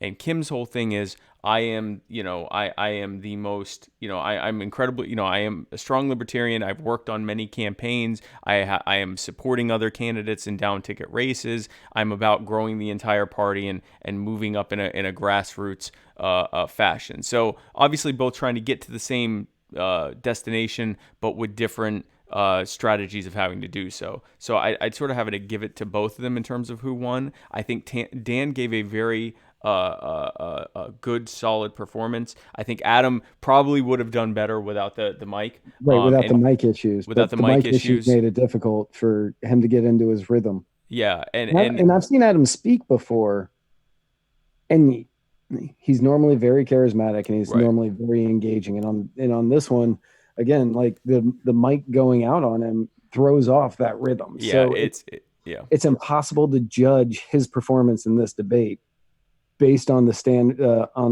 standards that this debate held. Right, and he still did well. I mean, he still carried himself well. Dan, I think, did well, but Dan's not very theatrical. So Dan is one-on-one very, very engaging, and in small groups very engaging. I don't know how well that translates into like speeches on a podium appealing to a large crowd type of thing. But I think he did well too. But I guess if I had to pick winners, it would be Kim and Vermin for kind of completely their appeals and what they sought to accomplish there was what was kind of different. Chris Reynolds is saying the Dems won Kentucky and Virginia. Yeah, the Dems, the last one I saw, they were up by 0.3% with 99 or 100% reporting. The Dem for Kentucky is saying that they won, but it's definitely going to go to a recount. Odds are, yes, they did. The Dems also winning Virginia. Well, the Dems have been sweeping Virginia since 2008, so that's really not that big of a deal. Although Liberty darling Nick Freitas won a write-in campaign in his district, which is you don't hear about that often. But it was by like 14% he won doing a write-in campaign. Wow, that's impressive. That's very impressive. So Chris also said philosophy debate versus pragmatic debate. Both can be right. Yeah, if the pragmatists are presenting an actual viable plan, they're just saying vote for me because I'm not as theatrical or as, I don't wear a boot. But they're not. Jo Jorgensen did not make a compelling argument that she was a pragmatic choice. Right, but I think he was talking about Vermin being the pragmatic choice. Sure. Oh, and maybe he meant Vermin versus Kim or something like that. Right. Anyway, that's what I think he was referring to. Okay. Because that came in shortly after you were talking about Vermin and Kim giving two good performances. Yeah. So, and Tyler said 3 Libertarian candidates in Ohio, and in Indiana 2, 5 city council and 1 mayoral. So good for the Libertarian Party. Yeah. So guys, I know who Tyler thinks won, and who he voted for who won. But without further ado, let's go ahead and show you the results of the straw poll. This was a poll of people who were there. And according to that, Ken Armstrong got 5.7%. Vermin Supreme got 7.1%. Dan Berman got 8.6%. Jo Jorgensen got 12.9%. Adam Kokesh, 15.7%. And Kim Ruff got 50%. And of those who were LP members, who said that they were LP members, she got 61.7%. So she kind of trounced everyone in terms of the poll. Where I'm having issue with this straw poll, and I know that they said that there was no ballot stuffing and that it was a legitimate vote and all that sort of thing, is the Jo Jorgensen. 17% of LP members, 20% of possible delegates. Yeah, I don't buy that. I don't buy it. She did awful. She did awful in the debate. She didn't get any libertarian points across. All she continued to say was she pulled the Joe Biden. I was Obama's vice president. I was Harry Brown's vice president nominee. I'm working with the same team that Harry Brown did. With the difference being that Joe Biden is referencing a successful 2-term president. Right. From one election cycle ago. She's talking about something that failed 23 years. Chris is saying really small sample size though, but this is who voted at the debate. This was the breakdown of the people that were at the debate watching it. Yeah, it's not a scientific poll, but it's a breakdown of the people that were there. But because it's a small sample size, it's also a doctored sample size in that a lot of them already came in as supporters of one team or another. So for example, Jo Jorgensen didn't gain any new supporters. 6 people who came there as Jo Jorgensen supporters, I mean, that's like her campaign team that voted for her. 6 of the people there were her campaign team. And that's actually a really good point because she was in South her Carolina. home state. Yeah, she was in her home state. So a lot of her campaign team is going to be members of that party trying to become delegates. So those 6 people could be the 6 people that she has working on her team. Yeah, and I mean, yeah. So anyway, all that to say, this isn't a Kim Ruff hasn't been nominated, and none of them have dropped out as a result. But it's a kind of a. Can you tell me what a percentage is? Oh no. SCLP post debate straw poll breakdown percentage. Percentage. Well, it's how you get George Jorgensen to get 20%.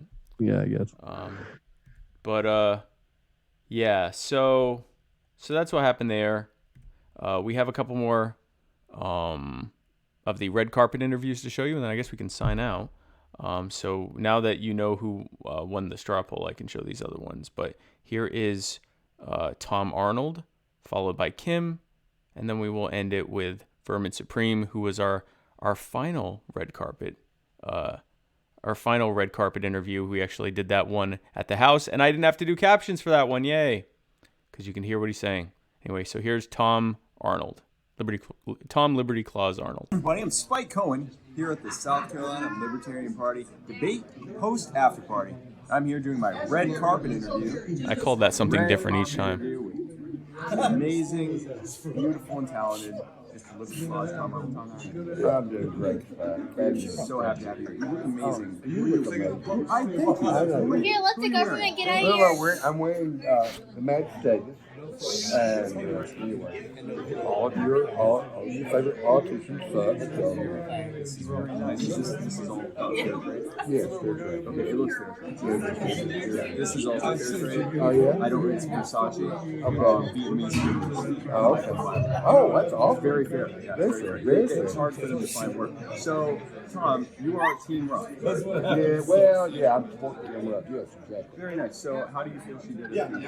Oh, she's very impressive. Her answers were exactly spot on.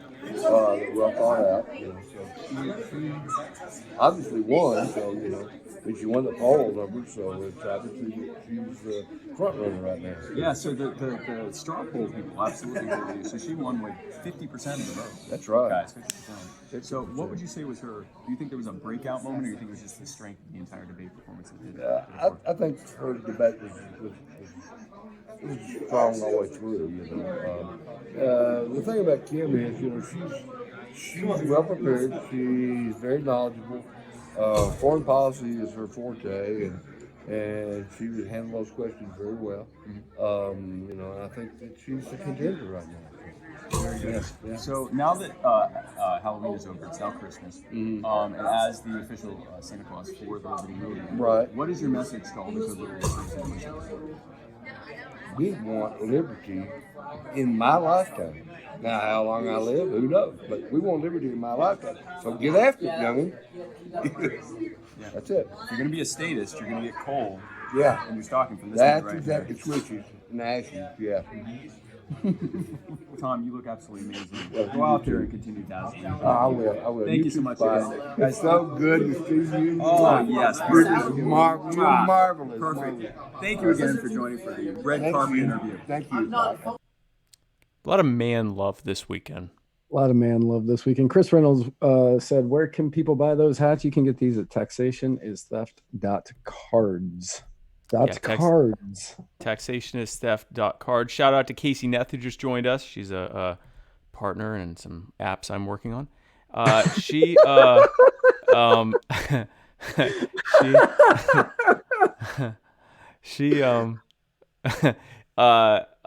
So Tom, so a lot of kissing. I kissed a lot of men this weekend. Slept with one, danced with one. Well, I danced with the same one I slept with. So that was Tom, and then we had Kim Ruff, fresh off the heels of her straw poll victory at the debate. Here's Kim Ruff. Hey everybody, Spike Cohen here at the South Carolina Libertarian Party debate after party with Every time a different name. Yeah. For our red carpet with the lovely and fabulous. I appreciate the Chuck Taylor. Yeah. It's a combination of Amazon, just miscellaneous suppliers, and some 511 cargo pants. It's beautiful. Is it fair trade? Absolutely. I don't think that's 5 feet 11. Yeah, I don't think so either. Is woven by little babies. Is it consensual? I don't know. Is it voluntary? Well, I didn't ask Arvin yet, but I want to. So I assure their parents drove them there. That's what's important. So, Kim, you just won the straw poll Yes. with a whopping 50%. Was it a plastic straw? It was. It was. Plastic straw? I pulled it out of the nose of the seeker that they used to do the polling. Yeah, it was That's pretty, how you know you're It anointed. was really good. Yeah, This is it foregone. was bloody as hell. Oh, yes. So my question to you is, how do you feel coming off of that? I am deeply touched and very excited for the future of our campaign. And I'm going to Disneyland. Good. It's the happiest place on earth. It is happy. So that's really good. So, what was your feeling about the convention? How did you feel about how you were received? How do you feel about your reception, your team here in South Carolina? I think it was great, actually. Like, we actually did have a wonderful reception. It was a pleasure to meet everybody with South Carolina. We had a lot of people representing North Carolina, Atlanta. I'm working through it. Arizona, Illinois, Arkansas. I actually can name all 50 states and in alphabetical order. In the capital? No, that's a 50-50. Yeah, like it's a depends on the day. So you're doing really well. So Yes. what do you think of me? You? I think you're one of the funniest people I've ever met. Thank you. Oh, that's good. My wife is I can see how people attack So that's great. So I'm going to go let you dazzle and shine out there. But are there any final words that you want to give our fabulous viewing audience? 2020 is going to be a very interesting year for all of us. I think this is our chance as Libertarian candidates where we can really get our message out, and your guys' show is part of that. It is. It's actually the biggest part. It is. What I'm doing is secondary. In fact, I should be interviewing you. She said. Kim Roth, thank you so much again. Red carpet time. I want everyone to appreciate these captions. I just do, because this last one doesn't have captions. You know how long it took me to edit this one? About 3 seconds. Well, 30 seconds. Sure. These other ones, 20, 30 minutes each. Also, Kim should go to Disney World because I'll go to Orlando to say what's up, but I'm not going to LA. Yeah, no, I'm definitely not. I'll go down to Orlando. It's not uncomfortable, Chris. People liked it. We were actually touching stomachs, Matt Hicks and I. Kim and I, not so much. Tom, we were just enmeshed in one another. That was a real, like, physical experience. Sharing a tiny kitchen mat with Tom Arnold. Liberty Claus. I felt like I was on Santa's sleigh. So here is my... Okay, so you're Jewish, so you don't understand. You sit on Santa's lap and tell him what you want for Christmas. Well, I stood into his lap. You did. You were right in his lap. There was a lot of pelvic proximity there. It was an experience. It was a lot of pelvic contact with Matt and with Tom, really everyone. I enjoyed interviewing Ryan because he's skinny, and so we didn't touch. So that was nice. Dan Berman's feet, by the way. He's got to wear like a size 15 or something. He's a giant man. They took up like you see him in the hat, so you assume he's smaller. Yeah. But he's not. He's probably 6'3". No, he's a giant human being. Right. He's at least 6'2" or 6'3", and he has gigantic, massive monster feet.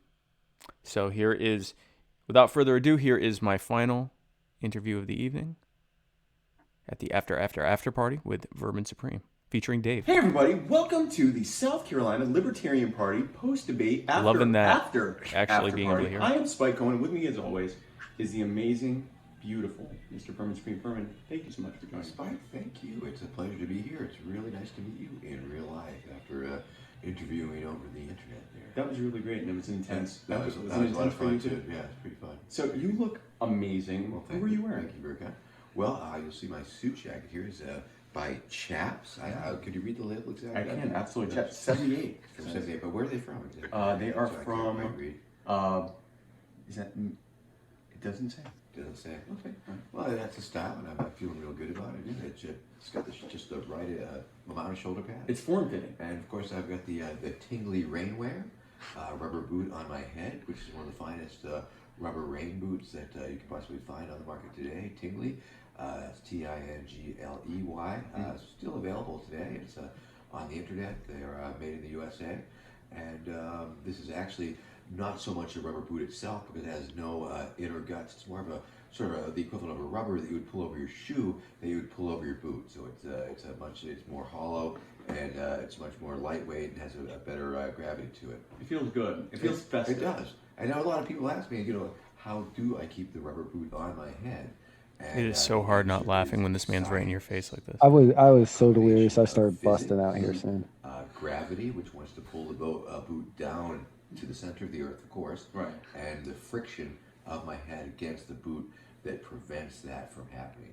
Now, also in this case, there's an insert, a plastic insert, which almost acts as a lever. You can sort of see it on the back. So there's this thing leaning on the back of my neck. Is another part of it. So it's three type of physical properties going on. So there's some construction going on there too. Yeah, so science. It's all about science. Well, you look absolutely stunning. Thank you. You too also. Thank you. I try very much. This is free trade. This was made Vietnamese pygmies. It's a microfiber. Nice. Where'd you find that? I don't know. Thrift store. I don't know.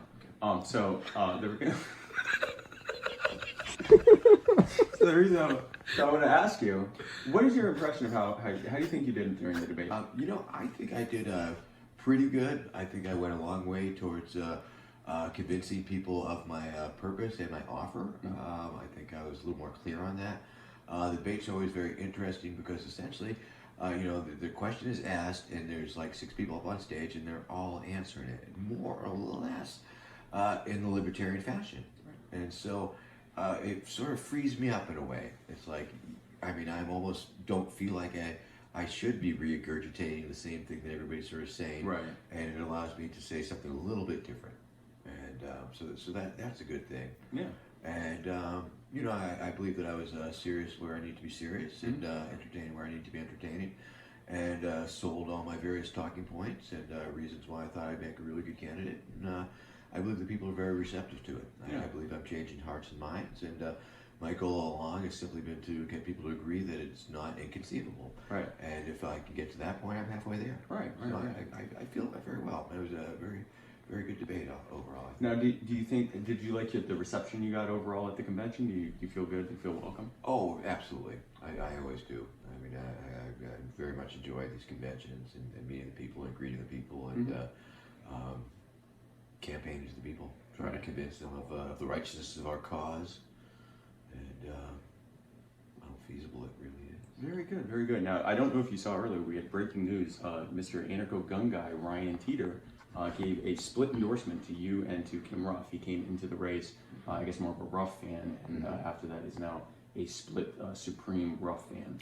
That's very interesting. Now, I asked him if he would be okay. I'm chewing on a mint, by the way. Be the nominee. Sure. And if he would be okay with one of you having you go into some kind of a cage-style wrestling match for who would be president and who would be vice president. And he said he would rather you guys work it out agreeably in some way. So what are your thoughts on that? Cage matches can certainly be agreeable. And fighters are consensual.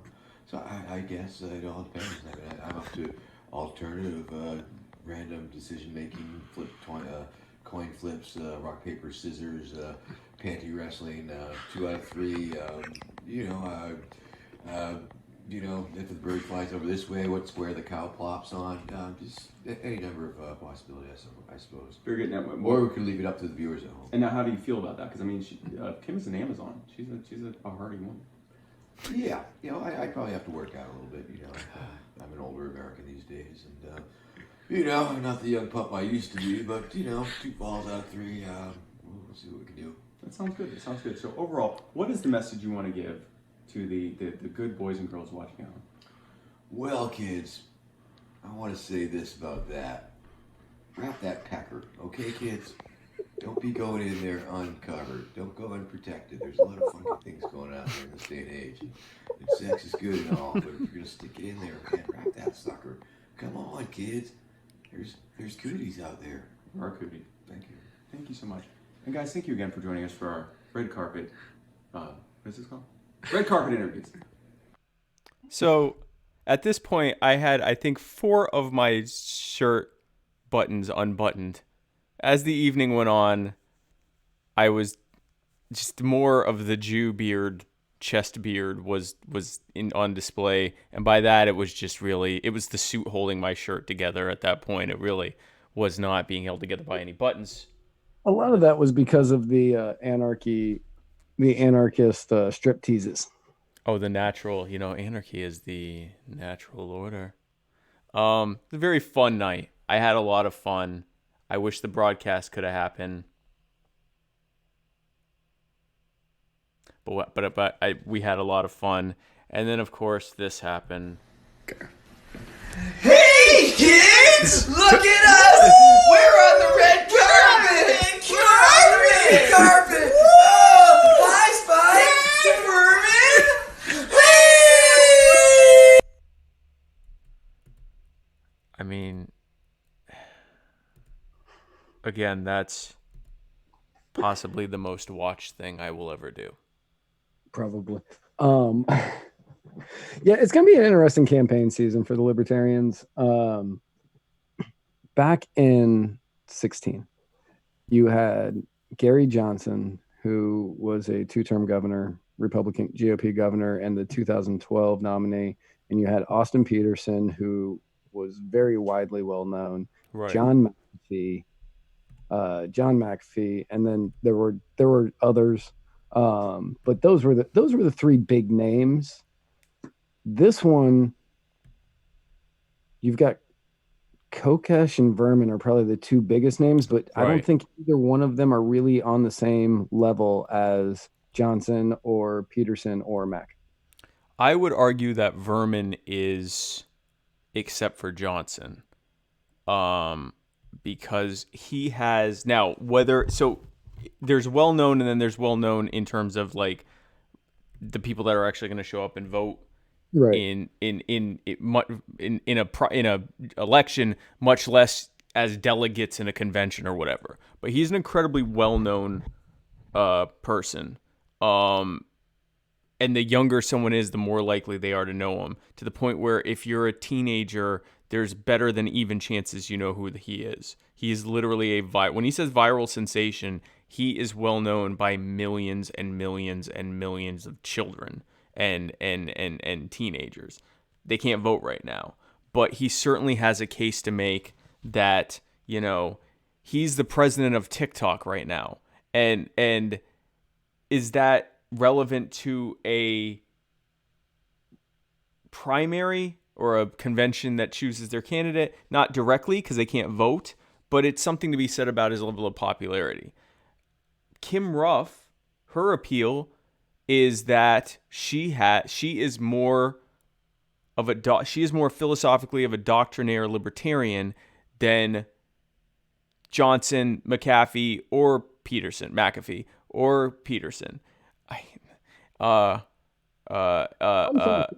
a movie coming out about McAfee. You said McAfee and it threw me off. Yeah. There's a movie coming out about McAfee with Michael Keaton playing John McAfee. Oh, I bet that'll played be by good. Batman. I was gonna say, is it called Batman 5?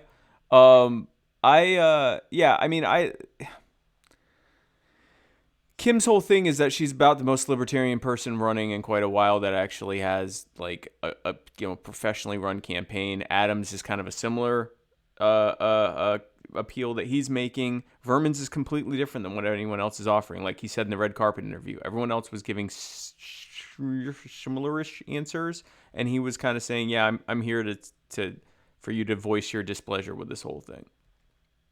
And there's a lot of people that have enough displeasure that might be worth it for them. So we will see how it goes. But again, I'd love to give a thanks to the South Carolina Libertarian Party for the opportunity to hang out at the convention and Reason Magazine for. Yep, I'd like to thank Reason Magazine for the debate. Yep, and also give a shout out to everyone who watched this and share it, because now you'll finally get to see the reaction to the debate and see the entirety of the debate. Yeah, Matt, is there anything you want to share with anyone before we start to go through our thing? No, not really. if you watch this, Facebook has us so throttled. Please share it. Yeah, please share our content, at least for the next few checked days. earlier, and even with like 15 shares or something like that, our reach has been 54. Yeah, I mean, Facebook has, it is impossible to show up for us to show up on anyone's news feed, and hopefully that ends soon, because that's crazy. But or everyone just switches over to Float. Just switch over to Float. If you're watching this, just switch over to Float. And next week, I'm going to have Daniel, Taxationist F. Berman on. We're going to talk about all sorts of stuff. I'm going to find out where that hat's from. I'm definitely going to find out where that hat's from. And what else? I guess that's it. So, Matt, if someone were looking for us on anywhere except for Facebook on the internet, how would they find us? Man, that's going to mess up my order. You can say Facebook. If you're looking for us anywhere outside of Facebook.com/Muddied Waters Media, you can find us on Instagram at Muddied Waters Media. You can find us on Twitter at Muddied_Waters. You can find us on YouTube at youtube.com/Muddied Waters Media. You can find us on Float at float.app/Muddied Waters Media. You can find us on Anchor at anchor.fm/Muddied Waters Media. And you can find this in every episode at muddiedwatersmedia.com. Thought we were having a Joe Jorgensen moment there. I was like, no, I was reading episode. Reynolds' comment of 15 shares with a 54 reach. Yes, Chris, that is correct. Yeah, it is. It's actually 13 shares. I apologize. Yeah, it is brutal how they're doing us. It is absolutely brutal. So, guys, thanks again for tuning in. We will see you next week. And where we're going, Jeffrey Epstein didn't kill himself.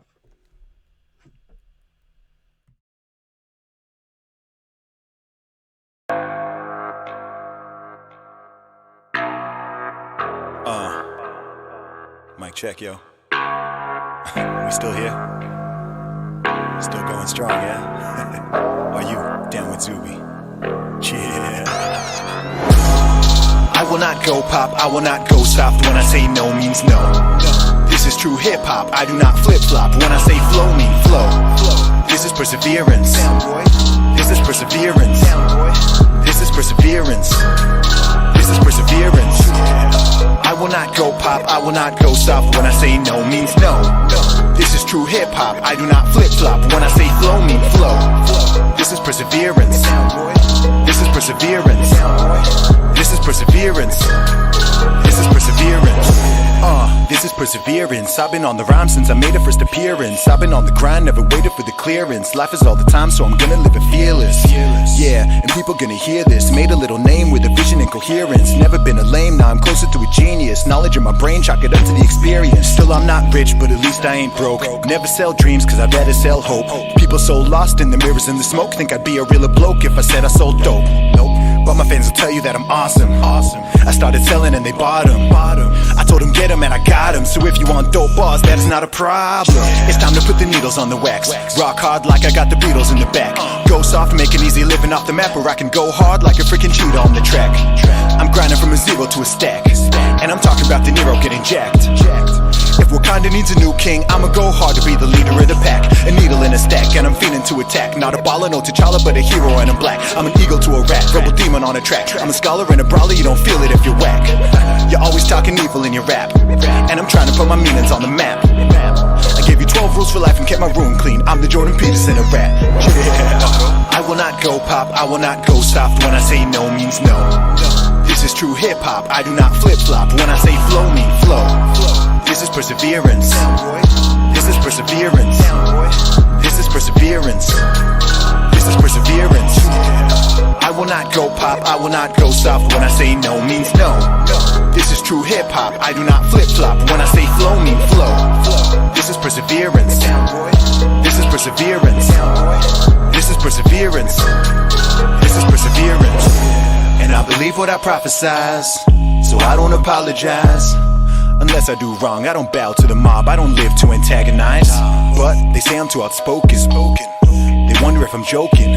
Look, a little bit is jest, but I say what I feel, man. I'm real and I'm open. Trust in God, but I live in the physical. Selfish thoughts, but I give in the lyrical. Thought cops hot, want my speech to be criminal. Lies get fought when I speak the political. I am not left wing, I am not right wing. I just know all these things I know. You cannot label me, you can't put shame on me. When I say go means go. Fresh, I step into the premises, kick dope rhymes and they love how I'm expressing it. Hop online and reply to all the messages. Gotta spend time, man, I'm grateful that you cherish it. Don't talk crap, no, I'd rather be irrelevant. Can't play dumb, people know that I'm intelligent. See me up late night, big beard, let 'em in. 12 years deep now, I'm flowing like a veteran. Dudes show love, now I'm moving up in eminence. Girls show love cause they're feeling all the pleasantness. Got huge dreams, I can never be a pessimist. Too much love, I can never be a feminist. Girl, stop looking all incredulous. I am not a bad man, I am not your nemesis. Always had a mega drive, take it back to Genesis. Worked so hard, time to reap a couple benefits. Yeah, I will not go pop, I will not go soft. When I say no means no. This is true hip hop, I do not flip flop. When I say flow mean flow. This is perseverance. This is perseverance. This is perseverance. This is perseverance. I will not go pop, I will not go soft. When I say no means no. This is true hip hop, I do not flip flop. When I say flow mean flow. This is perseverance. This is perseverance. This is perseverance.